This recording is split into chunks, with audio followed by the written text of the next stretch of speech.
Dia seharusnya hanyalah karakter figuran, penjahat kecil yang ditakdirkan mati di awal cerita. Awalnya, protagonis kita adalah seorang pemain game yang bereinkarnasi setelah menerima tiket isekai dari Trakun. Kini, dia mendapati dirinya berada tepat di momen dalam game di mana karakter figuran itu seharusnya menemui ajalnya. Namun, alih-alih mengikuti alur cerita aslinya, dia tiba-tiba mendapati dirinya dikejar oleh karakter-karakter penting dan nona bangsawan dari keluarga terpandang. Untuk memahami bagaimana protagonis kita berakhir dalam situasi ini, kita harus mundur sedikit ke tengah hutan gelap di mana dua bandit menyeretnya ke dalam kekacauan ini. Dengan perasaan tegang, Kai segera mengikuti apapun yang diperintahkan orang-orang itu. Saat para bandit bersiap untuk tidur, mereka memerintahkannya untuk tetap berjaga karena para tawanan bernilai tebusan yang sangat besar. Sayangnya, para tawanan bahkan tidak memiliki kekuatan tersisa untuk berteriak. Sendirian dalam kegelapan, Kai bertanya-tanya bagaimana situasinya bisa menjadi konyol seperti ini. Sambil memegang kepalanya karena frustrasi, dia berusaha keras mencari tahu bagaimana semuanya bisa menjadi begitu salah. Dia ingat mencoba menyelamatkan seseorang sebelum tertabrak oleh Trakun. Namun, entah bagaimana caranya, dia kemudian terbangun di dunia asing ini. Saat Kai menatap langit malam, kebenaran perlahan merasuk. Dia mengenal dunia ini dengan sangat baik. Setelah menyatukan potongan-potongan ingatan, Kai menyadari bahwa dia entah bagaimana telah bereinkarnasi ke dalam game fantasi yang baru saja ia mainkan beberapa hari yang lalu. Dan yang lebih parahnya lagi, dia berakhir di pihak penjahat. Tepat saat itu, suara dari kereta kayu di dekatnya menarik perhatiannya. Protagonis kita bergerak lebih dekat dan menemukan sebuah kandang besi. Di dalamnya, dia membeku saat melihat tiga gadis terjebak dalam kegelapan. Dari pengetahuannya tentang alur game, dia tahu bahwa setiap penjahat yang terlibat dalam insiden ini ditakdirkan untuk dimusnahkan. Dengan kata lain, tetap berada di sini sama, dengan menunggu hukuman mati. Tanpa membuang waktu sedetik pun, Kai memutuskan bahwa melarikan diri adalah pilihan paling cerdas. Dia menyisir area tersebut dan menemukan peta beserta sejumlah uang yang bisa membantunya di perjalanan. Setelah memeriksa rute, dia menyadari bahwa melarikan diri seharusnya tidak terlalu sulit. Namun, sebelum pergi, dia menoleh ke belakang dan melakukan satu hal yang nantinya akan membawanya pada masalah di masa depan. Bergerak dengan hati-hati dan diam-diam, Kai mendekati kandang besi itu lagi, membuat para gadis terkejut. Dia membuka kunci kandang dan dengan suara rendah memberitahu para tawanan untuk melarikan diri bersamanya. Tiga gadis yang ketakutan itu menatapnya dengan bingung. Salah satu dari mereka tampak sangat sakit dan lemah. Curiga dengan niatnya, gadis berambut merah itu bertanya apakah dia serius, menyarankan mereka untuk mengikutinya. Dengan tatapan tajam, dia menuduhnya mencoba menipu mereka dengan lelucon kejam. Gadis berambut putih itu menimpali dengan menuntut alasan mengapa mereka harus mempercayainya setelah semua yang terjadi. Kai terdiam sejenak, tidak mampu memberikan jawaban yang meyakinkan. Melihat keraguannya, si rambut merah menunjukkan bahwa dia jelas tidak punya kata-kata untuk dikatakan dan menyatakan bahwa akting kecilnya sudah gagal. Berpikir cepat, Kai mengarang kebohongan. Protagonis kita mengklaim bahwa dia diam-diam menyusup ke kelompok musuh dan meminta maaf karena datang terlambat untuk menyelamatkan mereka. Meskipun kebohongan itu sangat tidak tahu malu, dia tahu bahwa mendapatkan kepercayaan mereka lebih penting daripada apapun saat ini. Jadi, dia bersikeras menegaskan bahwa dia sebenarnya adalah seorang mata-mata dan inilah cara dia mencari nafkah. Tentu saja, para gadis terdiam setelah mendengarnya. Memanfaatkan momen keraguan singkat mereka, Kai dengan mendesak memperingatkan mereka bahwa jika mereka tertangkap, dia juga akan tamat. Sayangnya, gadis berambut merah itu mengungkapkan bahwa kakinya memang bermasalah, jadi dia tidak bisa berjalan. Gadis lainnya kemudian mengaku bahwa dia benar-benar buta. Lebih parahnya lagi, gadis pirang termuda, Remy, sedang tidak sadarkan diri dan sakit di lantai. Mengetahui semua ini, para gadis menerima nasib mereka. Mereka tahu mereka tidak bisa selamat sendirian. Namun, fakta bahwa Kai bersedia membantu mereka sudah cukup untuk memberi mereka sedikit harapan. Mendengar ini, hati Kai menjadi berat. Tepat saat dia mempertimbangkan untuk pergi, Remy menggunakan sisa kekuatan yang dimilikinya dan memohon pertolongannya. Karena itu, protagonis kita membuat keputusan sepersekian detik. Dia bersumpah akan menyelamatkan mereka daripada membiarkan siapapun mati, bahkan jika itu berarti harus menggendong ketiga gadis tersebut. Gadis berambut merah itu menjadi bingung dan bertanya apa maksudnya. Kai meyakinkan mereka bahwa dia tahu area sekitar dan semuanya akan baik-baik saja. Jadi, tanpa membuang waktu lagi, dia menyuruh para gadis untuk mengikutinya. Kemudian, Kai terlihat di hutan menggendong dua gadis yang lemah sementara gadis berambut putih bergantung padanya dan mengikuti di belakang. Biasanya, pria sehat dalam situasi ini mungkin mulai memiliki pikiran-pikiran berbahaya. Namun, Kai segera menyingkirkan pikiran-pikiran itu dan fokus sepenuhnya pada pelarian. Menggunakan peta yang dia ambil sebelumnya, Kai melacak rute mereka secara mental. Dia segera melihat kota Aldia persis seperti yang dia ingat dari game. Dan jika memang demikian, rasa percaya dirinya meningkat. Bagaimanapun, dia bisa menggunakan pengetahuannya tentang game tersebut untuk keuntungannya. Tanpa melambat, meskipun jelas kelelahan, Kai akhirnya memimpin para gadis ke tempat yang dia cari. Ternyata itu adalah rumah pohon yang tersembunyi jauh di dalam hutan. Penasaran? Gadis buta itu bertanya di mana mereka berakhir. Kai menjelaskan bahwa ini sebenarnya adalah tempat persembunyian rahasia. Lebih tepatnya yang dia rancang secara pribadi di dalam game. Setelah dengan hati-hati menurunkan para gadis sejenak, dia berjalan ke pintu yang tersegel secara sihir dan memasukkan kata sandi yang biasanya dia gunakan untuk mengakses persembunyian tersebut. Seketika, pintu itu menyala dengan cahaya biru sebelum terbuka dan membiarkan mereka semua masuk dengan aman. Begitu di dalam, Kai mengakui bahwa dia tidak pernah menyangka tempat ini benar-benar ada di dunia nyata. Dia dengan cepat membaringkan Remy di tempat tidur agar dia bisa beristirahat. Gadis berambut merah itu jelas terkejut. Dia menunjukkan bahwa Kai tidak mungkin mata-mata atau agen biasa. Bagaimanapun, memiliki rumah pohon tersembunyi di lokasi yang begitu terpencil tidak masuk akal jika tidak ada alasan lain. Kai diam-diam setuju dengannya, tetapi mengabaikannya, mengklaim bahwa tempat itu bukan apa-apa. Khawatir, gadis berambut merah dan putih itu dengan cepat bertanya apakah Remy akan baik-baik saja. Kemudian Kai tiba-tiba ingat bahwa dia mungkin telah menyimpan beberapa barang berguna di sini. Gadis berambut merah itu mengira dia sedang berbicara tentang makanan. Membuka peti, Kai mengakui bahwa dia tidak punya makanan apapun. Namun, yang dia miliki adalah barang-barang dan perlengkapan yang dia kumpulkan di dalam game dan syukurlah semuanya masih utuh. Dengan itu, dia mengumumkan bahwa dia telah menemukan obat. Tetapi gadis berambut merah itu segera menegurnya, menjelaskan bahwa ramuan biasa tidak akan pernah cukup untuk menyelamatkan seseorang dalam kondisi selemah itu. Namun, dia tiba-tiba membeku saat melihat warna obat itu. Dengan kaget, dia menyadari bahwa apa yang dipegang Kai bukanlah ramuan biasa. Saat itulah, dia ingat betapa langkanya ramuan ini. Sebagai pemain, dia selalu memastikan untuk mengisi inventarisnya dengan barang-barang terbaik. Kembali ke dalam game, ramuan ini bisa menyembuhkan hampir segalanya mulai dari cedera dan racun hingga kelaparan. Belum lagi, sangat sulit untuk dibuat. Tentu saja, para gadis tertegun saat melihat Kai dengan santai memegang beberapa botol kecil. Kai dengan cepat membaca ekspresi mereka dan menyadari bahwa dengan jumlah botol yang tersisa, dia bisa menjualnya dan mendapatkan keuntungan besar. Tidak dapat mempercayai apa yang dia lihat, gadis berambut merah itu bertanya-tanya siapa sebenarnya Kai hingga memiliki sesuatu yang begitu berharga. Pada titik ini, sudah jelas bahwa rambutnya yang merah menyala cocok dengan kepribadiannya. Sambil menyerahkan botol, Kai menyuruhnya untuk tidak menanyakan pertanyaan seperti itu demi kebaikan mereka sendiri. Dia kemudian menyerahkan botol yang tersisa kepada dua gadis lainnya, bercanda bahwa dia tidak memiliki kekuatan untuk membawanya sendiri. Sementara itu, gadis berambut putih itu terkejut menyadari bahwa dia benar-benar memegang apa yang dia sebut sebagai eliksir legendaris. Adapun Remy, Kai bergerak untuk membantunya sambil mencatat bahwa dia telah berjuang dengan baik untuk bertahan begitu lama. Saat dia meminum eliksir itu, efeknya langsung terasa. Kai jelas tertegun menyaksikan efeknya secara langsung daripada melalui monitor game. Remy akhirnya membuka matanya dan berterima kasih padanya. Dia dengan sopan menerima ucapan terima kasihnya, tetapi bersikeras agar dia lebih banyak istirahat meskipun dia sudah sembuh. Ketika dia menoleh ke arah dua gadis lainnya, dia tertegun untuk kedua kalinya. Gadis berambut putih yang tadinya buta menangis karena dia akhirnya bisa melihat sementara gadis berambut merah menyadari bahwa kakinya tidak lagi menjadi masalah. Kai mencoba menggoda mereka tentang hadiah yang akan dia terima karena menyelamatkan mereka. Sebaliknya, kedua gadis itu menangis karena gembira saat mereka merayakan pemulihan masing-masing. Kai hanya bisa membiarkan mereka menikmati momen tersebut, mengetahui mereka pasti menderita karena kondisi mereka untuk waktu yang sangat lama. Keesokan paginya, Kai mengetahui bahwa para gadis itu diculik dari kota Alda yang berjarak 2 kota dari lokasi mereka saat ini. Dia menghela napas saat menyadari bahwa sampai di sana pasti akan memakan waktu yang lama. Sesuai dengan kepribadiannya yang berapi-api, Karen menjadi marah dan menyalahkan Kai serta para bandit yang menculik mereka. Ketika Kai bertanya apakah salah satu dari mereka bisa menggunakan sihir warp atau teleportasi, Karen segera menunjukkan bahwa mereka sudah lama melarikan diri sendiri jika mereka bisa. Kai mengakui bahwa dia benar. Dia kemudian berkomentar bahwa jika dia memiliki karakter game yang dia buat, dia akan bisa menggunakan teleportasi. Sayangnya, tubuh yang dia tempati saat ini hanya peringkat D dengan statistik rata-rata, menunjukkan bahwa pemilik aslinya hanyalah orang biasa. Berbicara tentang sihir teleportasi, gadis berambut putih itu tiba-tiba ingat bahwa hanya satu orang dalam sejarah yang pernah bisa menggunakannya. Kai hanya menepis topik tersebut. Lebih penting lagi, dia ingin tahu bagaimana keadaan kedua gadis itu. Gadis berambut putih itu mengaku bahwa dia masih menyesuaikan diri dengan kemampuan melihatnya, tetapi selain itu, dia baik-baik saja. Sementara itu, gadis berambut merah itu dengan malu-malu mengakui bahwa kedua kakinya sekarang benar-benar baik-baik saja. Dia kemudian memperkenalkan dirinya sebagai Karen Dear Aldi, mengungkapkan bahwa dia adalah seorang nona bangsawan dan bersikeras agar Kai mulai menyapanya dengan benar. Mengikuti jejaknya, gadis berambut putih itu memperkenalkan dirinya sebagai Nenah Kuari Ans AG. Kai sudah tahu gadis pirang itu adalah Remy, tetapi satu hal menjadi jelas. Ketiga gadis itu entah bagaimana terhubung dengan aristokrasi dan kaum bangsawan. Namun, itu bukan urusan Kai. Dia jauh lebih khawatir tentang mengingat nama mereka yang sangat panjang. Mengesampingkan hal itu, dia sampai pada masalah utama dan memberitahu mereka bahwa mereka harus kembali ke kota. Karen segera bertanya apakah itu berarti dia akan melindungi mereka. Jawabannya membuatnya terkejut. Dia menjadi khawatir ketika Kai mengakui bahwa dia tidak bisa menjamin keselamatan mereka. Kai menjelaskan bahwa tidak peduli seberapa kuat dia, ada hal-hal yang tidak bisa dijamin. Pada kenyataannya, dia mengingatkan dirinya sendiri bahwa ini bukan lagi sebuah permainan. Jika dia mati, tidak akan ada respawn bangun, dan tidak seperti sebelumnya, setiap orang sekarang hanya memiliki satu kehidupan. Lebih parahnya, statistik saat ini sangat rendah. Meskipun demikian, dia meyakinkan para gadis bahwa dia akan menemukan cara untuk mengembalikan mereka tanpa membahayakan nyawa mereka. Karen dengan cemas bertanya tentang rencana KAI. Protagonis kita tidak bisa tidak berkomentar bahwa gadis itu benar-benar tahu cara menempatkannya dalam situasi yang sulit. Entah kenapa, komentar itu mendapat reaksi aneh darinya, alih-alih memikirkannya. KAI mengeluarkan peta dan mulai menjelaskan rencananya dengan benar. Dia menunjukkan lokasi mereka saat ini bersama dengan tempat yang baru saja mereka hindari. Tentu saja, hanya masalah waktu sebelum kelompok bandit mulai mencari mereka. Jadi, mengambil rute normal kembali ke kota akan terlalu berisiko. Itulah sebabnya KAI menyarankan untuk mengambil rute berbeda dan menuju ke selatan alih-alih ke utara. Begitu mereka menemukan kereta kuda, mereka dapat melanjutkan perjalanan mereka dengan aman. Mendengar ini, Karen menunjukkan bahwa mereka tidak punya uang. KAI dengan tenang menjelaskan bahwa ini bukan masalah. Dia sebenarnya bersyukur karena dia mencuri sejumlah uang dari para bandit dan bahkan menyarankan untuk menggunakannya demi mendapatkan pakaian baru untuk para gadis. Tepat saat itu, Nena bertanya mengapa dia berbuat sejauh itu untuk mereka. Dia menunjukkan bahwa dia bahkan memberi mereka eliksir legendaris. Selain itu, KAI mengaku sebagai mata-mata, namun mata-mata sungguhan biasanya tidak akan pernah mengungkapkan informasi tersebut kepada siapapun. KAI sekali lagi tertangkap basah oleh logikanya. Dia menyadari betapa dalam dia terjebak dalam kebohongan ini. Dan pada titik ini, dia tidak bisa kembali lagi. Karena itu, dia menjelaskan bahwa dia biasanya tidak akan melakukan hal seperti ini. Para gadis harus berterima kasih kepada tuannya dan atasan-atasannya karena dia hanya mengikuti perintah mereka. Tepat saat itu, dia memperhatikan Remy menatapnya dengan intens, dengan cemas. KAI bertanya kapan dia bangun dan mengapa dia tidak mengatakan apa-apa. Dia hanya memberitahunya bahwa dia sudah bangun, membiarkan KAI bertanya-tanya sudah berapa lama dia mendengarkan. Bagaimanapun, protagonis kita menyarankan agar mereka membersihkan diri di sungai sementara dia menggunakan waktu yang tersisa untuk lebih menyempurnakan rencananya. Mendengar itu, Nena memberitahunya bahwa dia bisa menggunakan sihir pemurnian. Jika demikian, KAI menyarankan agar dia menggunakannya pada para gadis sementara dia menuju ke sungai dan membersihkan dirinya. Tapi Karen menjadi Karen. Segera menunjukkan bahwa mencurigakan bagi seorang mata-mata untuk tidak bisa menggunakan sesuatu yang mendasar seperti sihir pemurnian. KAI dengan cepat membalas dengan menjelaskan bahwa terus-menerus mengandalkan sihir bisa mengekspos mereka. Mendengar ini untuk pertama kalinya, Karen akhirnya memahami alasannya dan berkomentar bahwa protagonis mereka jelas bukan orang biasa. Jadi, sementara Nena menggunakan sihirnya untuk membersihkan para gadis, KAI menikmati waktu sendirian di sungai. Malam itu, dia memeriksa rencananya yang telah disempurnakan sekali lagi. Dengan segala sesuatunya beres, KAI mengenakan baju zirah yang dia simpan di petinya dan kelompok itu akhirnya bergerak keluar. Adegan berikutnya melompat 1 minggu kemudian ke kota tua. KAI memperhatikan Komandan Satria memberikan perintah kepada bawahannya dan segera berkomentar bahwa pria itu pasti sangat sibuk. Karen menjawab bahwa itu wajar mengingat mereka berhasil kembali ke kota dengan selamat. Kemudian, Komandan melangkah maju untuk menyambut para nana kembali. Jelas lega bahwa mereka aman. Karen kemudian melangkah maju dan menjelaskan bahwa kepulangan mereka yang selamat adalah berkat protagonis kita. KAI tertangkap basah saat pria itu segera menundukkan kepalanya dan dengan tulus berterima kasih padanya. Beralih ke arah nona-nona muda bangsawan itu, Komandan memberitahu mereka bahwa pengawalan akan segera tiba untuk membawa mereka kembali. Menggunakan kesempatan untuk memulai percakapan, Nena bertanya apa yang akan dilakukan protagonis kita selanjutnya. Mendengar itu, KAI memberitahunya bahwa dia berencana untuk tinggal di kota untuk sementara waktu. Seperti biasa, Karen segera masuk dan mengklarifikasi bahwa maksud mereka adalah apa yang akan dia lakukan setelahnya. Dia mulai mendaftar kemungkinan seperti melapor ke atasannya atau mengambil misi lain. Seperti biasa, protagonis kita berpikir dalam hati bahwa di antara para gadis, Karen jelas orang yang paling membuatnya gelisah. Sementara itu, Komandan Satria mengawasi dan mendengarkan seluruh percakapan mereka saat KAI memberikan alasan yang masuk akal mengapa dia tidak bisa menemani mereka. Dalam hati, KAI mengakui bahwa percakapan itu sangat melelahkan dan diam-diam berharap pengawalan segera tiba. Lelah dengan situasi tersebut, dia memberitahu para gadis untuk mendengarkan Satria dan menuju ke kamar pribadi mereka. Dia juga menekankan bahwa mereka tidak boleh menurunkan kewaspadaan mereka hanya karena mereka telah kembali ke kota. Mendengar itu, Karen akhirnya setuju untuk melepaskannya sambil mencatat bahwa dia selalu sangat berhati-hati. Nena hanya berterima kasih atas perhatiannya. Adapun Remy, dia terus bergantung pada protagonis kita seolah-olah dia tidak berniat meninggalkannya. Akhirnya, para gadis pergi dengan Satria pengawal sementara KAI menyerahkan tanggung jawab untuk melepas mereka kepada Komandan. Mendengar itu, Komandan sekali lagi menundukkan kepalanya, bersikeras bahwa dia perlu berterima kasih kepada KAI dengan benar. KAI hanya menjelaskan bahwa tidak perlu. Dengan itu, dia meminta diri dan berjalan ke dalam kota. Saat dia pergi, bawahan Satria itu melangkah maju, penasaran tentang KAI. Ketika mereka menyebutkan bahwa KAI pasti seseorang yang luar biasa, Komandan Satria segera mengoreksi mereka. Menurut dia, anak muda kita bukan sekadar luar biasa. Dia adalah monster sungguhan. Ternyata Komandan diam-diam menggunakan keterampilan penilainya pada KAI dan menemukan bahwa semua barang dan peralatan yang dia miliki adalah barang langka dari Dungeon level 8. Orang-orang itu terkejut mendengar ini, tetapi kapten mereka belum selesai. Dia menjelaskan bahwa kelompok yang bertanggung jawab menculik para gadis itu bukanlah kelompok penjahat kelas teri. Mereka sebenarnya adalah organisasi kriminal terkenal yang dikenal sebagai Red Fleet. Namun KAI berhasil menyelamatkan para gadis tanpa menerima satu goresan pun. Bahkan sekarang, KAI tetap sangat berhati-hati dan waspada meskipun berada di dalam kota dengan aman. Ini membuat Komandan Satria menyimpulkan bahwa KAI pasti seorang veteran perang yang berpengalaman. Sementara itu, protagonis kita tiba-tiba bersin saat mereka terus membicarakannya. Komandan Satria merasa kecewa karena dia tidak pernah mendapat kesempatan untuk melihat wajah KAI dengan benar. Salah satu bawahannya bahkan menunjukkan bahwa komandan tidak ingat untuk memeriksa identitas KAI. Pria itu hanya mengangkat bahu seolah bertanya-tanya apakah mereka benar-benar bisa menginterogasi seseorang yang begitu mengerikan. Belum lagi, KAI menyelamatkan nona-nona bangsawan. Di matanya, seseorang seperti KAI jelas pantas mendapatkan perlakuan khusus. Berbicara tentang perlakuan khusus, salah satu ksatria tiba-tiba ingat para gadis menyebut eliksir legendaris yang dimiliki KAI. Temannya segera mengonfirmasinya. Komandan mereka terkejut. Bawahan itu kemudian bertanya apakah dia tidak memperhatikan bahwa para gadis itu tiba-tiba sembuh dan pulih sepenuhnya. Tidak hanya itu, dia secara pribadi mendengar Karen menyebutkan bahwa protagonis kita mengklaim dia hanya menyimpan barang-barang bagus. Mendengar ini, komandan segera memerintahkan mereka untuk melaporkan informasi tersebut kepada atasan. Melihat kebingungan mereka, dia mengulangi perintah itu, membuat ksatria itu bergegas mematuhinya. Ksatria itu kemudian menjelaskan bahwa Karen adalah putri dari penguasa kedaulatan dan juga putri seorang duk, menjadikannya bagian dari bangsawan peringkat tertinggi. Sementara itu, rumah Nena memiliki hubungan leluhur dengan gereja suci. Dengan kata lain, dia mungkin pada akhirnya menjadi pendeta berikutnya. Adapun Remy, keluarganya sangat kaya karena ayahnya memimpin berbagai serikat perdagangan dan pedagang. Sederhananya, setiap gadis berasal dari keluarga yang sangat berpengaruh. Namun, protagonis kita memperlakukan mereka dengan sangat santai, bahkan menyerahkan eliksir legendaris tanpa mengharapkan satu hal pun sebagai imbalan. Belum lagi, dia adalah seorang pejuang yang mampu menaklukkan Dumyeon level 8. Menyatukan semua potongan itu, Komandan Ksatria akhirnya sampai pada kesimpulan. Protagonis kita pasti anggota Ferar, organisasi rahasia, yang beroperasi langsung di bawah komando ibu kota kekaisaran. Adegan berikutnya beralih ke protagonis kita yang menjelajahi kota. Seperti yang diharapkan, jalan-jalannya terlihat persis sama seperti saat dia memainkan game tersebut. Dia bahkan bisa melihat kuil petualang dan pemburu harta karun. KAI mengakui dia ingin melihat-lihat lebih banyak, tetapi tatapan terus-menerus membuatnya merasa seperti monyet di kebun binatang. Dia mencoba berbicara dengan seorang pria, tetapi pria itu menjadi terkejut dan segera menghindarinya. KAI berasumsi semua ini terjadi karena baju zirah yang dia kenakan. Awalnya, dia pikir itu normal karena begitulah cara kerjanya di dalam game, tetapi sekarang setelah dia memikirkannya, dia menyadari bahwa dia mengenakan peralatan dari Dumyeon tingkat tinggi. Tentu saja, sesuatu seperti itu akan menarik banyak perhatian. Hanya memikirkannya membuatnya merasa lelah. Jadi, dia memutuskan untuk pergi ke penginapan terdekat. Namun, dia tiba-tiba terkejut. Melihat ke bawah, KAI mendapati seorang gadis kecil bergantung di kakinya sambil memberitahunya bahwa dia terlihat luar biasa. Sebelum dia bisa merespons, adegan beralih ke rumah Adipati. Di dalam, ayah Karen mengungkapkan kelegaannya bahwa putrinya telah kembali dengan selamat, mengakui bahwa dia sangat khawatir tentangnya. Karen segera menyuruh ayahnya untuk tenang. Dia kemudian menonton tanpa kata-kata saat dia melanjutkan, hanya untuk dia menyebutkan bahwa kakinya sembuh setelah dia meminum eliksir legendaris. Karen dengan percaya diri mengonfirmasi bahwa kakinya yang cacat sudah sembuh total. Mendengar ini, ayahnya mengakui bahwa bahkan dengan semua kekuatannya, pengaruh, dan sumber daya, dia tidak dapat menemukan ramuan itu. Mengetahui betapa langka dan berharganya eliksir tersebut, Karen memberitahu ayahnya bahwa terlepas dari ini, protagonis kita menyerahkannya kepadanya dengan sangat santai seolah-olah dia memberinya permen. Tidak hanya itu, dia bahkan tidak mengharapkan imbalan apapun. Mendengar ini, ayahnya melihat laporan sebelum bertanya kepada putrinya apakah KAI mengungkapkan identitasnya sebagai mata-mata. Pertanyaan itu membuat Karen menyadari sesuatu yang penting. Ayahnya tidak mengenal protagonis kita, yang berarti dia bukan orang yang mengirim KAI untuk menyelamatkan mereka. Ayahnya mengakui bahwa ini benar. Bagaimanapun, jika dia mengenal seseorang yang luar biasa seperti KAI, dia pasti sudah mendapatkan eliksir legendaris sejak lama. Hal ini menyebabkan Karen mengingat komentar protagonis kita. Sebelumnya di rumah pohon, dia memberitahu ayahnya bahwa KAI mengklaim dia hanya mengikuti perintah dari atasan. Jadi, dia berasumsi ayahnya adalah orang yang mengirimnya. Mendengar ini, Duk berasumsi KAI hanya mengatakan itu untuk meyakinkan mereka bahwa dia akan membawa mereka pulang dengan selamat. Namun, Karen menunjukkan bahwa Nena dan Remy juga tidak tahu tentang perintah semacam itu. KAI mengaku sebagai agen rahasia yang menyusup ke Red Fleet, tetapi mereka masih tidak tahu tujuan sebenarnya. Dia bisa saja ditugaskan untuk mengumpulkan informasi, atau dia bisa dikirim khusus untuk menyelamatkan mereka ketika ayahnya mengatakan dia berharap protagonis kita dikirim khusus untuk menangkapnya. Karen salah memahaminya dan segera berteriak bahwa mereka harus berterima kasih kepada KAI alih-alih merasa curiga terhadapnya. Ayahnya dengan cepat mengklarifikasi bahwa maksudnya situasi akan sulit jika protagonis kita adalah mata-mata yang identitasnya telah terungkap. Jika itu masalahnya, KAI kemungkinan akan dihukum. Mendengar ini, Karen bertanya kepada ayahnya apakah dia telah mengetahui organisasi rahasia mana yang diikuti protagonis protagonis kita. Duke menjelaskan bahwa dia menerima laporan tentang 2 hari yang lalu yang menyatakan bahwa anggota Red Fleet yang bertanggung jawab atas penculikan telah ditangkap. Setelah mendengar detail lengkap laporan tersebut, Karen ingat bahwa KAI secara khusus menyuruh mereka untuk pergi ke selatan dari lokasi mereka. Dia telah memprediksi bahwa para bandit akan mencari mereka ke utara tempat mereka semula berasal. Singkatnya, hampir seolah-olah KAI sudah tahu apa yang akan terjadi dan telah membuat pengaturan khusus sebelumnya. Hal ini membuat ayahnya membanting dokumen di tangannya ke atas meja. Berdasarkan semua yang baru saja diceritakan putrinya, dia mengklaim bisa menebak identitas rahasia KAI. Karen terkejut ketika ayahnya menduga bahwa protagonis kita kemungkinan besar adalah anggota Ferar. Seperti yang disebutkan sebelumnya, Ferar adalah organisasi rahasia yang beroperasi langsung di bawah ibu kota kekaisaran. Anggotanya terdiri dari individu-individu luar biasa, yang terbaik dari yang terbaik dan elit di antara para elit. Bagi KAI untuk beroperasi secara mandiri, itu hanya berarti dia memegang pangkat yang sangat tinggi di dalam Ferar. Memahami gawatnya situasi ini, ayah Karen memperingatkannya untuk menjaga semua yang terjadi sebagai rahasia untuk saat ini. Mereka akan tetap pada kebohongan bahwa dialah yang memerintahkan protagonis kita untuk menyelamatkan mereka. Melihat betapa seriusnya ayahnya, Karen setuju. Tentu saja, setelah mengetahui semua ini, Sanduk ingin membalas budi KAI lebih jauh lagi. Dia segera menyarankan untuk mengirim seseorang untuk menemukannya, tetapi mereka harus melakukannya tanpa menimbulkan kecurigaan. Karen pergi untuk menemui Leavia dan memintanya menangani tugas tersebut. Ditinggal sendirian, Sanduk mengakui bahwa dia mungkin meminta terlalu banyak hanya untuk berbicara dengan KAI, tetapi setidaknya, dia ingin bertemu dengan protagonis kita secara langsung dan berterima kasih karena telah menyelamatkan putrinya. Belum lagi, jika KAI benar-benar anggota tingkat tinggi Ferar, maka dia kemungkinan besar tidak akan menghadapi hukuman yang serius. Anehnya, bukan hanya Sanduk yang berpikir seperti ini. Orang tua Remy dan orang tua Nenah juga berpikir hal yang sama. Masing-masing dari mereka ingin menjalin hubungan dengan KAI dengan dalih berterima kasih secara pribadi kepadanya. Sementara itu, pria yang menjadi pusat perhatian sama sekali tidak tahu apa-apa dan sibuk menikmati steaknya. Pemilik penginapan duduk bersamanya dan keduanya mengobrol seolah-olah mereka sudah berteman selama bertahun-tahun. Mengingat hari sebelumnya, pemilik penginapan mengakui bahwa dia awalnya merasa terintimidasi oleh baju zirah hitam KAI. Namun, tidak seperti petualang lainnya, KAI ternyata sangat ramah. Dia tidak seperti bajingan-bajingan yang terus-menerus pamer dan memancing perkelahian. Di tengah percakapan mereka, seorang pria memasuki penginapan. Pria itu adalah pekerja dari kediaman Duke dan dia segera bertanya kepada pemilik penginapan apakah dia melihat seorang pria yang mengenakan baju zirah hitam. Baik, KAI maupun pemilik penginapan membeku. Pria itu segera berbalik ke arah KAI yang putus asa untuk menghindari perhatian. KAI memberi syarat agar pria itu tidak mengungkapkan identitasnya. Melihat ini, pemilik penginapan menunjukkan betapa konyolnya situasi ini terdengar, terutama karena pria itu jelas-jelas pekerja dari rumah kediaman Duke. Pekerja itu bertanya lagi apakah ada yang melihat KAI. Pada titik ini, KAI benar-benar memohon kepada pemilik penginapan untuk membantunya. Dia akhirnya menghela napas lega ketika pemilik penginapan memberitahu pria itu bahwa mereka tidak tahu apa yang dia bicarakan. Saat pekerja itu pergi, pemilik penginapan menoleh ke arah KAI dan bertanya apa yang sedang terjadi. Sayangnya, dia tidak perlu menunggu lama untuk mendapatkan jawaban. Situasi yang sama terjadi lagi ketika seorang wanita dari gereja suci memasuki penginapan, mencari KAI. Sekali lagi, KAI dengan putus asa memohon kepada pemilik penginapan yang terkejut untuk berbohong atas namanya. Karena tidak punya pilihan, pemilik penginapan menjelaskan bahwa sayangnya, mereka belum melihat orang yang dicari wanita itu. Bisa ditebak, bahkan belum sampai 5 menit kemudian ketika seorang satria dari keluarga Remy dan perwakilan dari Serikat Pedagang Harta Karun memasuki penginapan, mencari protagonis kita. Pada titik ini, KAI hampir membenturkan kepalanya ke meja saat dia memohon kepada pemilik penginapan untuk berbohong demi dirinya sekali lagi. Setelah diberitahu bahwa mereka belum melihat protagonis kita, satria itu berterima kasih kepada mereka dan memutuskan untuk mencari di tempat lain setelah berbohong kepada 3 keluarga kuat dalam 1 hari. Pemilik penginapan secara alami berkeringat karena cemas saat dia menoleh ke arah KAI. Ironisnya, KAI berkeringat karena alasan yang sama persis sambil memegangi kepalanya. Pemilik penginapan menuntut untuk mengetahui apa yang dilakukan temannya itu hingga membuat 3 besar mulai mencarinya. Dan ya, yang dia maksud adalah 3 besar. KAI mengakui bahwa dia tidak tahu. Yang dia tahu hanyalah bahwa dia pasti telah melakukan kesalahan entah bagaimana tanpa menyadarinya. Pemilik penginapan segera berteriak bahwa sekarang bukan waktunya untuk bercanda dan menuntut agar KAI memberitahunya apa yang sedang terjadi. Namun, KAI terlalu takut dan terpaku untuk berpikir jernih. Malam harinya, kakak perempuan Karen memeriksa kakinya. Karen meyakinkan saudarinya bahwa dia tidak mengada-ada dan bahwa kakinya benar-benar baik-baik saja. Meskipun demikian, Karen berterima kasih kepada kakak perempuannya karena selalu menjaganya. Sebagai tanggapan, kakaknya mengakui bahwa dia merasa senang mengetahui kaki Karen akhirnya sembuh, tetapi dia akan sangat merindukan rutinitas rehabilitasi harian mereka. Mengalihkan topik, Karen bertanya-tanya bagaimana mereka masih belum berhasil menemukan protagonis kita padahal dia mengenakan baju zirah yang sangat mencolok. Kakaknya mengakui bahwa dengan keadaan seperti ini, akan sulit bagi mereka untuk berterima kasih kasih secara pribadi kepadanya. Mendengar ini, Karen menduga bahwa protagonis kita sengaja mempersulit dirinya untuk ditemukan. Saat itulah kakaknya mengungkapkan bahwa ayah mereka menceritakan semuanya kepadanya. Jika demikian, Karen menganggap dia sudah tahu tentang ramuan legendaris. Dia bertanya apakah KAI dimintai pertanggungjawaban karena menggunakannya padanya. Kakaknya menjelaskan bahwa untuk saat ini yang bisa mereka lakukan hanyalah berharap semuanya ditangani dengan diam-diam. Sedikit kesal dengan situasi tersebut, Karen menyalahkan KAI atas masalah ini. Lagi pula, jika dia tidak memperlakukan ramuan legendaris itu seolah-olah itu tidak lebih dari salah satu barang pribadinya, semua ini tidak akan terjadi. Pada akhirnya, dia hanya bisa berharap dia tidak menghadapi konsekuensi serius, terutama jika ramuan itu sebenarnya milik Ferrar. Melihat betapa khawatirnya adiknya, kakak perempuan Karen tidak bisa menahan diri untuk tidak menggodanya. Karen segera membalas, kesal karena digoda, sementara kakaknya menjelaskan dengan nada bercanda yang sama bahwa itu belum tentu hal yang buruk. Karen hanya cemberut karena kesal, mengalihkan pembicaraan. Kakaknya menyebutkan bahwa dia sudah mendengar tentang protagonis kita dari Pulka dan Maridan. Keduanya memiliki hal-hal indah untuk dikatakan tentang KAI. Dia juga menjelaskan bahwa dia mendengar hal-hal serupa dari Nenah dan Remy. Kedua gadis itu rupanya ingin berterima kasih secara pribadi kepada KAI. Mendengar ini, Karen mengakui bahwa di antara mereka semua, dialah yang mungkin paling sering memikirkan KAI. Kakak perempuannya hanya terkekeh dan memberitahu adiknya untuk tidak terlalu bersemangat. Karen dengan cepat bersikeras bahwa dia tidak begitu dan gurauan antar saudara itu berlanjut. Sementara itu, KAI akhirnya menceritakan kepada pemilik penginapan semua yang terjadi setelah mendengar seluruh ceritanya. Pemilik penginapan menjelaskan bahwa akan sangat sulit bagi KAI untuk terus bersembunyi di kota. Rumor tentang dirinya sudah menyebar kemana-mana. KAI mencoba membantah bahwa siapapun bisa cocok dengan deskripsi yang dibicarakan orang. Sayangnya, pemilik penginapan tidak setuju, menunjukkan bahwa KAI terlalu menonjol. Mendengar ini, KAI mulai bertanya-tanya hukuman apa yang akan dia hadapi jika dia tertangkap. Pemilik penginapan mengakui bahwa dia tidak tahu, tetapi KAI menjadi lebih cemas ketika pria itu menyebutkan bahwa hukuman paling ringan bisa berupa larangan permanen dari kota. Karena tiga besar terlibat, situasinya adalah jelas jauh dari sederhana. Pemilik penginapan menunjukkan bahwa dia sudah melakukan cukup banyak dengan membantu KAI. Namun sebelum pria itu pergi, dia menawarkan satu saran terakhir. Rupanya, sudah ada hadiah lebih dari 3 juta untuk KAI bersama dengan hadiah lain yang ditawarkan untuk informasi tentang keberadaannya. Mendengar ini, KAI terkejut dan segera bertanya mengapa pemilik penginapan tidak menjualnya. Pria itu hanya menjelaskan bahwa sudah terlambat untuk mempertimbangkan melakukan itu. Jika ada satu hal yang bisa dia sarankan kepada KAI, itu adalah bahwa dia tidak boleh mengubah pandangannya sekarang. Melakukan itu hanya akan menarik lebih banyak perhatian. KAI menafsirkan kata-kata pria itu sebagai arti bahwa dia tidak cukup penting untuk dikhawatirkan. Pemilik penginapan dengan bercanda setuju dengannya. Meskipun demikian, KAI memutuskan bahwa dia mungkin juga menikmati kota selagi dia masih memiliki kesempatan sebelum akhirnya pergi. Pemilik penginapan mendukung gagasan itu dan berharap dia bersenang-senang. Kemudian, KAI menikmati menjelajahi kota sambil berpikir bahwa dia mungkin juga memanfaatkan sisa waktunya di sini. Lagi pula, jika dia akhirnya tertangkap dan diusir, setidaknya dia akan merasakan tempat itu dengan benar. Dan itulah yang akhirnya membawanya ke Menara Jam. Sebagai pemain, KAI telah melihat menara ini berkali-kali di dalam game. Sekarang setelah dia benar-benar berada di dunia game, dia memutuskan untuk mengalaminya sendiri. Satu-satunya kelemahan adalah biaya masuknya sangat mahal. Meskipun demikian, KAI membayar biayanya dan mulai menaiki menara. Ketika dia akhirnya mencapai lantai atas, KAI tertegun sejenak. Seorang wanita berambut merah yang mencolok sudah berdiri di sana dengan damai menikmati pemandangan. Saat itu juga, dia memperhatikannya dan berbalik ke arahnya. KAI dengan cepat menyadari bahwa dia telah memperhatikannya dan dengan santai menyapanya. Wanita itu, yang kemungkinan besar adalah kakak perempuan Karen, merespons dengan cara yang sama santainya. Suasana menjadi sunyi. KAI ingat bahwa menurut aturan game, ada rumor tentang seorang pemain yang bertemu dengan karakter misterius di dalam menara ini. Meskipun dia tidak sepenuhnya yakin bahwa wanita ini adalah karakter itu, KAI tahu lebih baik untuk tidak lengah. Begitu saja, keduanya terus melihat-lihat dalam diam. Setelah beberapa saat, wanita berambut merah itu berbicara. Dia berkomentar bahwa pemandangannya damai sekaligus indah, menjadikannya tempat yang sempurna untuk menjernihkan pikiran. KAI setuju. Dia kemudian bertanya apa yang membawanya ke menara. KAI hanya menjawab bahwa dia datang untuk alasan yang sama dengannya. Jawabannya tampaknya menarik minatnya. Tiba-tiba, percakapan bergeser. Wanita itu bertanya apakah KAI tahu sesuatu tentang pria berbaju zirah hitam. KAI segera menjelaskan bahwa dia tidak tahu apa-apa tentang dia, hanya saja orang-orang banyak membicarakan pria itu akhir-akhir ini. Wanita itu setuju tetapi menambahkan bahwa dia secara pribadi mencarinya. Penasaran, KAI bertanya apakah alasannya karena pria itu melakukan kesalahan. Dia dengan tenang menjelaskan bahwa ini tidak benar, tetapi sayangnya, dia tidak bisa mengungkapkan detailnya. KAI tidak mendesaknya lebih jauh. Dia sudah puas mengetahui bahwa mereka tidak mencarinya karena dia melakukan kesalahan. Sayangnya, pada saat itu, wanita berambut merah itu menunjukkan bahwa kereta kudanya telah tiba. Melihat bahwa dia akan pergi, KAI memutuskan untuk menanyakan satu hal terakhir kepadanya. Dia mengatakan kepadanya bahwa dia pada akhirnya akan membuat kemajuan dalam menemukan pria yang dia cari. Wanita itu berterima kasih atas perhatiannya sebelum sedikit menundukkan kepalanya sebagai perpisahan. KAI memperhatikan saat dia pergi. Tentu saja, dia tidak bisa tidak bertanya-tanya tentang identitas wanita berambut merah misterius itu. Seperti yang diharapkan, wanita berambut merah itu ternyata adalah kakak perempuan Karen, Livia, dan Karen datang secara pribadi untuk menjemputnya. Ternyata kedua gadis itu keluar khusus untuk mencari protagonis kita. Tentu saja, Livia menggoda Karen, mencatat bahwa adiknya hanya memikirkannya sebagai tambahan. Meskipun demikian, Livia masuk ke dalam kereta. Begitu di dalam, Karen mengakui bahwa mengenakan topeng saat mencari KAI sedikit memalukan. Namun, Livia hanya senang bahwa dia datang untuk menjemputnya. Omong-omong, Livia tiba-tiba teringat bertemu seseorang di menara jam. Karen merasa ini mencurigakan dan bertanya apakah dia yakin bahwa orang tersebut tidak dapat menyebarkan rumor tentang pertemuan mereka. Livia menjawab bahwa dia yakin. Dia waspada sepanjang waktu dan selain itu, pria yang dia temui tidak terlihat seperti orang seperti itu. Dia melanjutkan dengan menjelaskan betapa sopannya KAI. Dia bahkan berbicara dengannya dengan santai alih-alih memperlakukannya seperti wanita bangsawan. Meskipun demikian, Livia ingat bertanya kepadanya tentang pria berbaju zirah hitam. Orang asing itu mengaku bahwa dia tidak tahu siapa yang dia bicarakan. Mendengar ini, Karen berpikir akan mustahil untuk membuat kemajuan apapun. Menurut ayah mereka, KAI pasti sudah meninggalkan kota. Namun, Livia berpikir itu tidak mungkin. Jika dia benar-benar pergi, penjaga kota akan memberitahu mereka. Pernyataan itu tiba-tiba membuat Livia ingat apa yang dikatakan KAI tentang berharap untuk melihat kemajuan. Terkejut, Karen segera bertanya orang seperti apa yang ditemui saudarinya di menara. Livia dengan hati-hati menggambarkan protagonis kita sebagai turis. Namun yang lebih penting, dia menyebutkan bahwa pria itu memiliki bekas luka. Detail itu segera menarik perhatian Karen saat dia bertanya apakah bekas luka itu terletak di dekat mata kirinya. Livia memikirkannya sejenak sebelum mengonfirmasi. Tanpa membuang waktu, Karen memerintahkan kusir mereka untuk kembali ke menara jam dengan kecepatan penuh. Tentu saja, Livia menuntut untuk mengetahui apa yang terjadi pada adiknya. Karen segera memberitahu dia bahwa jika apa yang dia curigai benar, mereka mungkin akhirnya menemukannya. Ini membuat Livia menyadari bahwa pria yang ditemuinya di menara jam pasti adalah orang yang sama dengan yang mereka cari. Adiknya mengonfirmasinya, mencatat bahwa bekas luka di wajahnya sebenarnya adalah rahasia yang hanya diketahui oleh dia dan ayah mereka. Jadi saat kereta akhirnya mencapai menara jam, kedua gadis itu bergegas masuk dan langsung menuju lantai atas dengan Karen yang memimpin. Sayangnya, saat mereka tiba, mereka mendapati bahwa mereka sedikit terlambat. Tidak ada siapapun di sana. Adegan berikutnya membawa kita ke Serikat Pemburu Harta Karun dan Petualang Kota. Di dalam, kita melihat manajer cabang, Garak, meluapkan rasa frustrasinya atas beban kerjanya yang luar biasa dan kurangnya petunjuk mengenai protagonis kita. 3 hari sebelumnya, pria itu menerima laporan dari komandan malam yang ditempatkan di gerbang pada hari KAI tiba dengan para wanita bangsawan. Laporan itu menjelaskan bahwa komandan mencurigai KAI berafiliasi dengan Ferrar. Itu juga menjelaskan bagaimana KAI menyelamatkan para wanita bangsawan dari kelompok kriminal Red Free dan membantu rekan-rekannya dalam menangkap para kriminal tersebut. Ga menjelaskan bahwa penculikan para wanita bangsawan itu sangat rahasia dan tidak pernah diumumkan kepada publik karena mengetahui betapa vitalnya kota Alda bagi ibu kota kekaisaran. Tidak heran, Ferrar terlibat. Dia ingat memperingatkan anggota serikat untuk tidak melakukan kontak dengan protagonis kita. Pada hari yang sama, dia mengetahui dari istrinya bahwa putrinya telah hilang. Anehnya, gadis kecil itu kebetulan adalah orang yang sama yang bertemu KAI saat dia menjelajahi kota. Akhirnya, KAI membawa putri Garak kembali kepada istrinya, dan begitulah cara pria itu mengetahui tentang seluruh kejadian tersebut. Meskipun dia kewalahan dengan pekerjaan, Go berterima kasih kepada protagonis kita. Lebih penting lagi, dia sangat berharap bisa kembali ke ibu kota kekaisaran dan melarikan diri dari tumpukan dokumen ini. Pada saat itu, sekretarisnya masuk dan melaporkan bahwa mereka memiliki keadaan darurat. Ga hendak menegurnya karena masuk tanpa mengetuk ketika dia segera menginformasikan kepadanya bahwa protagonis kita saat ini berada di dalam serikat. Mendengar itu, pria itu merasa harinya baru saja menjadi jauh lebih buruk. Dia bertanya-tanya dengan keras apakah dia bisa istirahat sejenak. Sementara itu, bocah kita berdiri di meja depan sementara para pemburu dan petualang berbisik di belakangnya. Pada saat itu, manajer cabang serikat muncul dan dengan hormat menyambutnya. Melihat ini, kelompok pemburu hampir tertawa terbahak-bahak. Mereka dengan cepat mulai mendiskusikan situasi. Dengan tenang, bertanya-tanya mengapa manajer cabang begitu sopan kepada protagonis kita. Mendengar mereka, Garak dengan marah memelototi kelompok itu dan bertanya-tanya apakah mereka semua idiot karena gagal memahami situasinya. Berbalik kembali ke arah KAI, dia dengan gugup bertanya urusan apa yang membawanya ke serikat. KAI hanya menjawab bahwa dia datang untuk kunjungan pengamatan. Go terlihat bingung, menyebabkan protagonis kita bertanya-tanya apakah kunjungan pengamatan tidak diperbolehkan. Mencoba untuk tetap tenang, manajer itu segera menggelengkan kepalanya. Namun dalam benaknya, Go percaya protagonis kita sebenarnya sedang melakukan pengintaian dengan kedua kunjungan pengamatan. Namun, ketika dia melihat sikap KAI yang riang, pikiran lain terlintas di benaknya. Mungkin KAI sudah tahu bahwa serikat memiliki informasi tentang dirinya dan telah memutuskan bahwa tidak ada gunanya mencoba menipu mereka. Namun, Garak menyadari bahwa ada sesuatu yang lain. KAI benar-benar berada di tingkat yang sama sekali berbeda. Kembali di masa jayanya, sang manajer berlatih keras dan akhirnya membuat nama untuk dirinya sendiri. Namun, dia tidak pernah direkrut oleh Ferrar. Dengan kata lain, apa yang dia lihat sekarang adalah perwujudan dari tingkat yang tidak akan pernah bisa dia capai. Untuk pertama kalinya, dia akhirnya memahami apa artinya menghadapi seseorang yang berdiri jauh melampaui batas kemampuannya sendiri. Menyampingkan pemikiran itu, dia mengundang KAI ke kantornya karena dia datang untuk kunjungan pengamatan. Protagonis kita tidak melihat masalah dengan pengaturan itu. Dan begitu saja, pria itu memimpin jalan. Melihat ini, para pemburu di lobi tidak bisa tidak menjadi penasaran. Seorang gadis di salah satu kelompok bertanya-tanya tentang KAI, mencatat bahwa dia meninggalkan terlalu banyak celah, seolah-olah seluruh pertahanannya turun. Seorang pria dalam kelompok itu berpikir KAI melakukannya dengan sengaja, berencana untuk menghancurkan siapapun yang cukup bodoh untuk menantangnya. Pemburu lain menambahkan bahwa mereka harus bersyukur manajer cabang memperingatkan mereka sebelumnya. Jika tidak, beberapa idiot mungkin sudah naik tiket satu arah ke alam baka. Lagi pula, tatapan protagonis kita saja menunjukkan bahwa dia telah melihat dan mengalami hal-hal di ruang bawah tanah dan pertempuran yang bahkan tidak bisa mereka bayangkan. Pria dari sebelumnya setuju bahwa mereka jelas bukan tandingan KAI. Ini membuat pria berambut hijau itu bertanya-tanya seberapa kuat KAI dibandingkan dengan monster Esrang. Dan begitu saja, rangkaian kesalahpahaman berlanjut. KAI ditempatkan dalam posisi yang semakin luar biasa setiap saat sementara dia tetap benar-benar tidak tahu tentang apa yang dipikirkan semua orang tentang dirinya. Bab berikutnya dibuka dengan KAI meninggalkan serikat. Dia mengucapkan selamat tinggal kepada manajer yang memberitahunya bahwa dia dipersilakan untuk kembali kapan saja. Namun, KAI berpikir sebaliknya. Dia tidak berniat untuk pernah kembali ke tempat seperti serikat. Alasan dia datang ke sini sejak awal adalah untuk menghindari orang-orang yang secara aktif mencarinya. Lagi pula, serikat itu seharusnya menjadi tempat di mana dia bisa tetap low profile. Namun, tatapan tajam dari para pemburu dan petualang membuatnya ingin menjauh dari tempat seperti itu sama sekali. Belum lagi, di dalam game asli, manajer serikat seharusnya bersikap kasar. KAI merasa bingung bahwa pria itu tiba-tiba mengubah sikapnya dan menjadi jauh lebih ramah terhadapnya. Ya, semua perlakuan khusus ini diharapkan, tetapi KAI tidak tahu mengapa karena dia sama sekali tidak menyadari rumor yang mengelilinginya. KAI memutuskan untuk sedikit jalan-jalan dan melepas baju zirahnya. Saat itu juga, sebuah kereta kuda tiba-tiba berhenti tepat di depannya. Karen segera membuka pintu, mencatat bahwa dia akhirnya menemukannya. Baru sekarang protagonis kita sepenuhnya menyadari bahwa dia sebenarnya adalah seorang bangsawan dan putri seorang duk setelah melihat lambang di kereta itu. Sementara itu, Karen menyadarkannya. Dari pikirannya, mengeluh bahwa dia telah mencari kemana-mana untuknya dan bertanya di mana dia bersembunyi, mencoba menenangkannya. KAI menjelaskan bahwa dia telah tinggal di sebuah penginapan sepanjang waktu. Sedikit kesal, Karen menuntut untuk mengetahui mengapa dia tidak bisa menemukannya. Saat KAI mengungkapkan bahwa dialah yang meminta pemilik penginapan untuk tidak mengatakan apa-apa, dia berteriak padanya. Namun, pada saat berikutnya, dia terdiam, mungkin menyadari bahwa dia bereaksi berlebihan. Bagaimanapun, dia hanya mengangkat bahu dan mengakui bahwa ini adalah sesuatu yang hanya bisa dilakukan olehnya. Saat keduanya terus berbicara, Leafia melangkah keluar dari kereta. Dia datang untuk bertanya apa yang dilakukan Karen, tetapi KAI tertegun saat melihatnya. Dia secara resmi memperkenalkan dirinya sebagai Leafia Dior Aldi, sementara protagonis kita menyadari bahwa dia adalah gadis yang sama yang dia temui di Menara Jam. Leafia juga mengambil kesempatan untuk mengungkapkan rasa terima kasihnya, tetapi KAI hanya memberitahu dia bahwa itu bukan apa-apa. Saat itu juga, dia bertanya apakah dia punya waktu luang. KAI menjawab dengan bertanya apa yang akan terjadi jika dia mengatakannya. Karen segera menjelaskan bahwa mereka ingin dia bertemu ayah mereka karena dia sangat ingin berterima kasih secara pribadi kepadanya. Ketika kedua gadis itu tidak mendapatkan reaksi yang mereka harapkan, mereka membeku sejenak. Dalam pikiran KAI, dia mencatat bahwa bahkan jika dia menyelamatkan Putri Duk, dia masih bisa dieksekusi karena sesuatu yang sederhana seperti tidak menghormati seorang bangsawan. Sementara itu, Leafia dan Karen bertukar pandang. Karen segera meraih lengannya sebelum dia bisa melarikan diri. Leafia meraih lengannya yang lain dan bersikeras bahwa dia naik bersama mereka di kereta mereka yang nyaman. Sebelum protagonis kita bahkan bisa membentuk tanggapan. Dia menemukan dirinya di dalam kereta dengan kedua gadis itu tersenyum padanya. Jelas telah mencapai apa yang mereka inginkan. Sementara itu, KAI merasa seolah-olah dia telah ditahan. Bagaimanapun, Leafia berterima kasih karena dia datang dan memberikan penjelasan panjang tentang bagaimana dia membantu keluarga mereka menjaga martabat. KAI hanya mengangguk sedikit, jelas tidak mengerti satu hal pun yang dia katakan. Karen kemudian meniru nada formal saudarinya dan hendak menanyakan sesuatu kepadanya. Namun, KAI segera menunjukkan bahwa aneh baginya untuk bertindak begitu formal. Mendengar pernyataannya, Karen menyebutnya kasar. Protagonis kita bahkan menggodanya, mencatat bahwa dia lebih suka reaksi biasanya, dan bertanya apa yang dia inginkan. Saat itulah dia mengungkit ramuan legendaris. Karena protagonis kita menggunakan ramuan itu dalam jumlah besar. Dia dengan cemas berharap bahwa dia tidak mendapat masalah atau dimarahi karena menggunakannya pada mereka. KAI terkejut dengan kata dimarahi. Tak perlu dikatakan, dia menjelaskan bahwa ramuan itu sebenarnya miliknya, yang berarti tidak mungkin dia mendapat masalah karena memberikannya. Tentu saja, kedua saudari itu tertegun sejenak oleh wahyu ini. Karena benar-benar salah memahami situasi, Karen menawarkan untuk membantunya dengan cara apapun yang dia bisa untuk membalas sesuatu yang begitu berharga. Saudarinya juga ikut serta, memberitahu protagonis kita bahwa dia benar-benar bisa meminta apa saja kepada mereka. KAI, di sisi lain, hanya bisa bertanya-tanya apa yang dipikirkan gadis-gadis ini. Ditinggal dengan tidak ada pilihan, dia memikirkan cara untuk mengarahkan percakapan. Dengan itu, dia dengan hati-hati dan lembut menjelaskan bahwa dia tidak tidak menyesali pilihannya dan justru senang bahwa ramuan itu dimanfaatkan dengan baik. Daripada mengkhawatirkannya, Karen harus menikmati dirinya sendiri. Dia mengakhiri dengan memberitahu kedua gadis itu bahwa masalahnya adalah miliknya sendiri dan bahwa dia akan menyelesaikannya sendiri. Begitu saja, protagonis kita dengan mudah menjinakkan kedua saudari itu. Pada titik ini, tidak mustahil bagi kedua gadis itu untuk mulai bersaing memperebutkannya. Bagaimanapun, Karen akhirnya tenang sementara saudarinya berterima kasih kepada protagonis kita. KAI, di sisi lain, merasa lega bahwa keadaan akhirnya kembali normal. Namun, dia tiba-tiba teringat bahwa dia memiliki permintaan untuk mereka berdua. Ketika mereka bertanya permintaan macam apa, KAI memberitahu mereka bahwa saat ia bertemu ayah mereka Sangduk, jika ia sampai bersikap tidak sopan, mereka harus turun tangan membantunya. Kedua gadis itu tidak mengerti maksudnya. Yang lebih mengejutkan mereka adalah saat KAI berkata bahwa bantuan mereka akan dianggap sebagai pelunasan atas elisir legendaris tersebut. Karen langsung bertanya apakah KAI masih waras. Di saat itulah KAI mengungkapkan bahwa ia bukanlah siapa-siapa, melainkan seorang rakyat jelata. Jadi wajar saja jika ia merasa cemas menghadapi kaum bangsawan. Apalagi ia akan bertemu dengan Sangduk, bangsawan dengan peringkat tertinggi di antara mereka semua. Mendengar hal itu, kedua bersaudara tersebut saling bertukar pandang sebelum berdiskusi pelan, dengan suara yang nyaris berupa bisikan. Livia mencatat bahwa meski sang protagonis mencoba menyembunyikan sesuatu, ia bertanya-tanya apakah ini bukan sekadar alasan yang mengada-ada. Karen setuju, menunjukkan bahwa alasan itu terlalu lemah untuk menutupi niat aslinya. Meski begitu, para gadis itu setuju untuk membantunya. Namun, Karen percaya mustahil ayah mereka akan marah pada KAI, mengingat dialah yang telah menyelamatkannya, bahkan jika ia tidak sengaja bersikap kasar. Livia berbagi sentimen yang sama, yang membuat KAI sedikit rileks. Ngomong-ngomong, saat Karen bertanya apakah ia berencana tetap memakai zirahnya, KAI berpikir akan tidak sopan jika tidak melepasnya. Namun, Karen segera mengklarifikasi bahwa ia tidak bermaksud begitu. Ia hanya ingin tahu apakah KAI merasa zirahnya tidak nyaman. Tiba-tiba, kakak perempuannya menyela dengan senyuman, secara terbuka menyatakan bahwa ia ingin melihat wajah KAI. Karen langsung menegaskan bahwa itu tidak sopan. Sementara itu, KAI membeku, benar-benar lengah karena senyum cantik Livia. Livia tersenyum sambil membatin bahwa KAI sangat berbeda dari para petualang yang pernah ia temui sebelumnya. Ia adalah orang yang tulus, meski agak sulit dibaca. Kini, ia akhirnya mengerti mengapa adiknya begitu menyukai pria ini. Biasanya, semakin berpengalaman seorang petualang dan pemburu, mereka cenderung menjadi semakin sombong. Akibatnya, mereka secara alami memamerkan status dan kehadirannya kemanapun mereka pergi. KAI, di sisi lain, tetap rendah hati meski ia terkenal. Livia membatin bahwa ia sangat berhutang budi padanya sehingga ia bahkan tidak berhak mengangkat kepalanya di depan KAI. Namun KAI tidak pernah sekalipun memanfaatkan fakta itu. Ia terus mengamati percakapan mereka dan seperti dugaan, ia menyadari reaksi konstan adiknya terhadap sindiran dan komentar KAI. Livia tidak percaya seseorang seperti KAI sebenarnya adalah anggota organisasi Ferar namun masih mengaku gugup bertemu ayahnya. Ia segera menyimpulkan bahwa KAI hanya mengatakan semua ini untuk menggoda Karen, terutama karena ia sangat memahaminya. Sebagai putri seorang duk, Livia menjelaskan mereka sering berurusan dengan bangsawan. Namun, karena perbedaan usia mereka, Karen selalu diperlakukan berbeda. Sementara bangsawan lain mencoba menjalin koneksi melalui Livia, Karen sering diabaikan sepenuhnya. Jadi, melihat adiknya benar-benar bahagia membuat Livia tersenyum. Ia mengakui bahwa ia juga ingin bertemu KAI secara pribadi. Namun, Karen jelas-jelas adalah orang yang paling ingin menemuinya. Lagi pula, KAI tidak hanya naik di kereta mereka demi melindungi reputasi ayah mereka, tapi ia juga telah menyelamatkan Karen dan menyembuhkan kakinya yang terluka dengan elisir legendaris. Namun, meski tahu betapa berharganya elisir itu, yang cukup berharga untuk membangun desa atau bahkan kastil, KAI menepis imbalan tersebut begitu saja dan malah meminta bantuan sederhana. Semakin Livia memikirkannya, semakin ia melihat KAI sebagai sosok yang luar biasa. Dan begitu saja, ia dengan santai melontarkan pertanyaan apakah ada cara baginya untuk terus terlibat dengan KAI. Karena itu, ia bertanya berapa lama KAI berencana tinggal di kota ini. Ia bertanya karena ia bisa secara pribadi mengatur sebuah tempat tinggal bagi KAI selama sisa waktunya di sana. Protagonis kita mengakui bahwa kotanya bagus dan ia mungkin akan tinggal untuk sementara, tergantung pada suasana hatinya. Mendengar ini, Livia salah paham. Ia berasumsi maksudnya adalah KAI akan tinggal jika ada misi membantu atau menyelamatkan orang. Sekali lagi, ia membatin bahwa persis seperti kata adiknya, KAI benar-benar orang yang tidak mementingkan diri sendiri. Sementara itu, jagoan kita secara santai membuat gadis itu terkesima tanpa ia sadari. Akhirnya, mereka sampai di kediaman Duk. Saat pintu kereta terbuka, mereka disambut oleh para pelayan dan dayang yang menyambut kepulangan mereka ke Menshan. KAI sedikit terpana. Ia bertanya-tanya apa yang sedang terjadi. Sambil tersenyum, Livia menjelaskan mereka melakukan ini sebagai bentuk penghormatan padanya. Bertindak seperti seorang pria sejati, KAI membantu Livia turun dari kereta sambil bertanya-tanya apakah semua ini tidak berlebihan untuk rakyat jelata sepertinya. Namun, Livia menggelengkan kepala. Ia menjelaskan bahwa keputusan itu sudah bulat. Jika ada yang mempermasalahkan cara mereka memperlakukan KAI hanya karena ia rakyat jelata, ia sendiri yang akan menanganinya. KAI segera menangkap pesan tersebut. Dalam benaknya, ia semakin yakin bahwa ia sedang dalam masalah serius. Tetap saja, ia membantu Karen turun dari kereta. Saat itulah, kepala pelayan dan kapten pengawal maju untuk menyambut KAI. Kepala pelayan segera memberitahunya bahwa tuan dan nyonya sudah menunggunya di dalam. Mendengar ini, Karen mengucapkan selamat tinggal dan berterima kasih. Karena telah mengawal mereka kembali ke Menshan, KAI segera menyadari mereka akan berpisah. Karen menjelaskan bahwa KAI akan mendiskusikan hal penting dengan orang tua mereka, jadi tidak sopan bagi mereka untuk hadir secara fisik selama pembicaraan tersebut. Namun, Leafia meyakinkannya bahwa mereka akan ada di ruangan sebelah. Jika terjadi sesuatu, ia bersumpah akan turun tangan secara pribadi. KAI setuju di permukaan, namun diam-diam berpikir akan jauh lebih baik jika kedua gadis itu tetap bersamanya. Menoleh ke arah kapten pengawal, ia menyerahkan senjatanya. Ia dengan santai menyebutkan akan sangat menghargai jika pria itu bisa menyimpannya untuknya. Kapten pengawal tampak terkejut dan bertanya apakah KAI yakin. Karen segera menyela, berkomentar bahwa pedang itu selalu bersama KAI sejak ia menyelamatkan mereka. Ia curiga pedang itu pasti sangat berharga bagi KAI. Tetap saja, ia menenangkannya bahwa KAI tidak perlu khawatir. Mereka cukup mempercayainya untuk tidak melakukan hal konyol selama pembicaraan tertutup dengan ayah mereka. Terlepas dari itu, KAI menjelaskan bahwa akan tidak sopan membawa senjata ke rumah orang lain.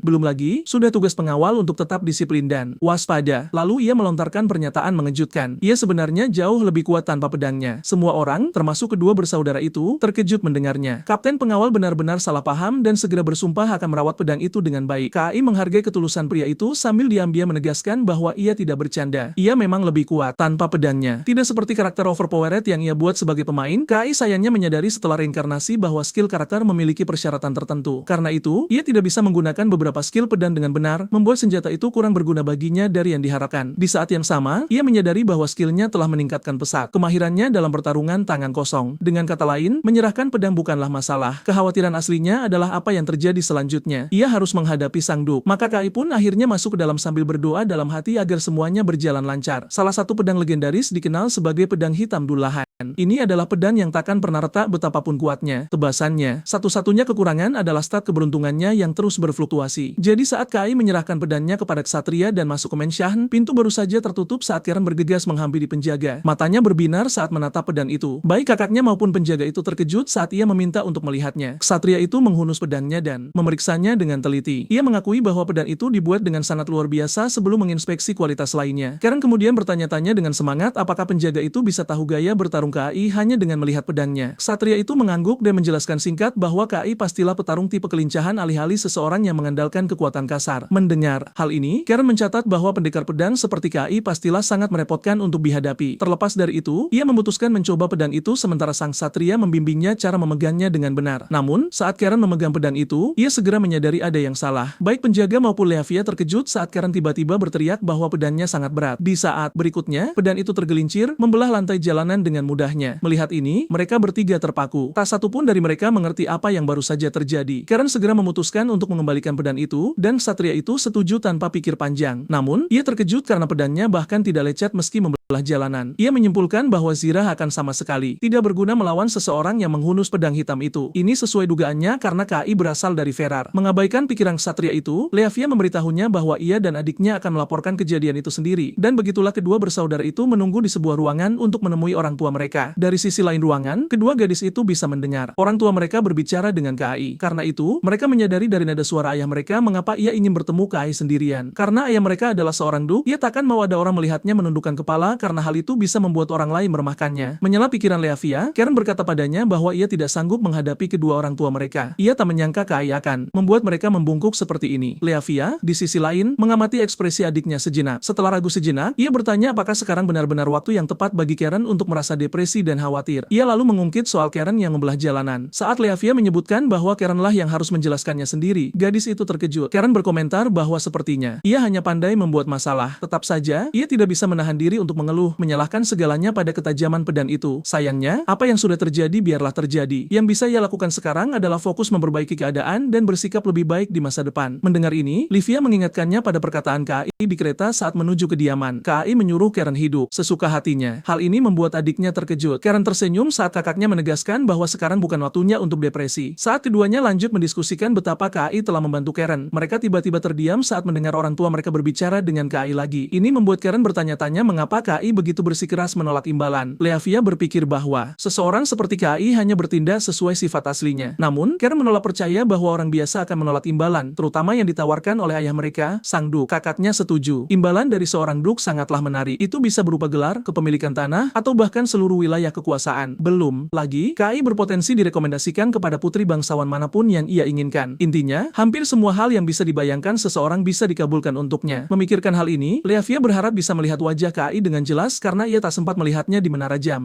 Namun, ia terkejut saat Karen langsung melarangnya melihat KAI. Karen menunjukkan bahwa kakaknya bisa sangat obsesif dan memperingatkan bahwa lama-lama Leafia mungkin akan mencoba menyimpan KAI untuk dirinya sendiri. Leafia terpana Karen bisa berpikir seperti itu tentangnya. Jika demikian, Karen berkata jika Leafia berterus terang, ia akan menceritakan lebih banyak tentang KAI selain penampilannya. Jika terus begini, aman dikatakan bahwa kedua bersaudara itu perlahan menjadi rival. Tatapan canggung mereka seketika mengubah atmosfer ruangan. Akhirnya, Leafia memberitahu adiknya bahwa ia tidak berpikiran seperti itu dan hanya penasaran. Karen menjawab jika Leafia berkata begitu, maka ia sendiri tidak ingin Leafia melihat KAI. Dan begitulah, candaan kakak beradik itu berlanjut. Sementara itu, KAI sedang duduk di dalam ruangan sendirian bersama orang tua. Kedua gadis tersebut, baik Duke maupun Duchess, memiliki pemikiran yang sama. Mereka merasa terintimidasi oleh aura KAI yang luar biasa, menyadari kehadirannya menggambarkan seseorang yang jauh lebih hebat dari dugaan mereka. Selama percakapan pribadi KAI dengan sang Duke, pria itu masih tidak mengerti apa yang terjadi atau mengapa KAI bersikap begitu perhatian. Protagonis kita mendekati mereka dengan kerendahan hati yang sama seperti yang mereka tunjukkan, padahal merekalah yang secara alami berutang budi padanya. Ayah Karen yakin tidak ada alasan bagi KAI untuk bersikap seperti ini. Pastinya KAI sudah tahu bahwa dengan situasinya saat ini, ia berhak meminta apapun yang ia mau. Bagi sang Duke dan istrinya, mereka secara alami bertanggung jawab menerima apapun permintaannya tanpa banyak tanya. Belum lagi, KAI berasal dari Ferrar, yang berarti ia terhubung langsung dengan Kaisar sebagai subjek kekaisaran. Ini memberi mereka lebih banyak alasan untuk memuaskan keinginannya. Begitu saja, KAI hanya duduk diam sementara pria itu terus berpikir berlebihan. Pada satu titik, sang Duke bertanya-tanya apakah KAI sedang menguji mereka, seolah ingin melihat bagaimana sang Duke memperlakukan orang sepertinya. Namun, kehadiran KAI yang mengintimidasi dan ekspresi yang sulit dibaca membuatnya sulit menebak apa yang ia pikirkan. Mengetahui hal ini, sang Duke takut jika gagal memuaskan KAI, reputasi dirinya dan keluarganya bisa memburuk. Ini membuat sang Duke malang merasa tegan saat ia mati-matian mencari cara menangani situasi tersebut. Setelah satu sesi monolog internal yang panjang, pria itu memutuskan bahwa ia setidaknya harus bersyukur. Lagi pula, dialah yang ingin bertemu KAI sejak awal. Karena tidak bisa memikirkan hal lain, ia mengaku ini sedikit memalukan, tapi ia ingin mengajukan sebuah lamaran. Mendengar ini, KAI segera menjawab bahwa semuanya terserah padanya. Sebagai tanggapan, sang Duchess menegaskan bahwa merekalah yang seharusnya merasa terhormat. Mengikuti nada bicaranya, sang Duke mengangkat 3 jari, menandakan mereka akan menyatakan syukur dengan 3 hal. KAI tidak percaya pria itu menawarkan villa sebagai hadiah, uang, serta dukungan mereka. Baik Duke maupun istrinya menundukkan kepala, berharap ia menerima. Namun di pikiran sang Duke, inilah tawaran terbaiknya, dan ia yakin itu kemungkinan besar akan cukup. Dari perspektifnya, villa itu akan berfungsi sebagai markas operasi KAI. Mengenai uang dan dukungan, ia melihatnya sebagai cara bagi keluarga Duke menunjukkan kesetiaan mereka pada ibu kota dan kaisar. KAI tidak tahu niat asli sang Duke, tapi ia tetap menerimanya. Mengambil kesempatan, sang Duke menawarkan bantuan dengan membiarkan putri-putrinya memandu KAI berkeliling villa. KAI merespons positif, menyadari sang Duke terlalu baik. Sementara pria itu hanya menjawab ia mengerti. Sambil menoleh ke istrinya, sang Duke mendesaknya untuk membawa protagonis kita menemui putri-putri mereka. Melihat mereka pergi bersama, pria itu tak bisa menahan senyum. Namun, begitu pintu tertutup, terlihat jelas bahwa sang Duke telah berusaha keras menjaga ketenangannya. Di sisi lain, KAI menunjukkan ekspresi serupa saat menjelaskan pada kedua bersaudara itu bahwa pertemuannya dengan orang tua mereka sangat menegangkan. Karen langsung bilang ia tidak percaya. KAI menegaskan bahwa Karen tak bisa tahu karena ia bahkan tidak bisa melihat wajahnya karena ia memakai zirah. Leafia ikut menyela, menegaskan setidaknya sekarang KAI bisa rileks, yang mana disetujui oleh KAI. Selain itu, Karen bertanya-tanya keras apakah KAI setidaknya tidak bisa bersikap sedikit lebih bahagia. Komentarnya membuat KAI bingung. Ia lalu mengklarifikasi bahwa KAI tidak menunjukkan reaksi apapun meski menerima hadiah semurah hati itu dari ayahnya. Mendengar ini, KAI menyilangkan tangan sebelum mengungkapkan bahwa ia sebenarnya merasa senang. Lagi pula, ia memang sedang kehabisan uang. Jika ia sendirian, ia pasti sudah menarik kegirangan dan merayakannya. Melihatnya tetap diam, Leafia mengaku ini mungkin bukan kapasitasnya untuk bicara, tapi ia ingin tahu apakah KAI benar-benar puas dengan imbalannya. KAI dibuat bingung oleh pertanyaan itu.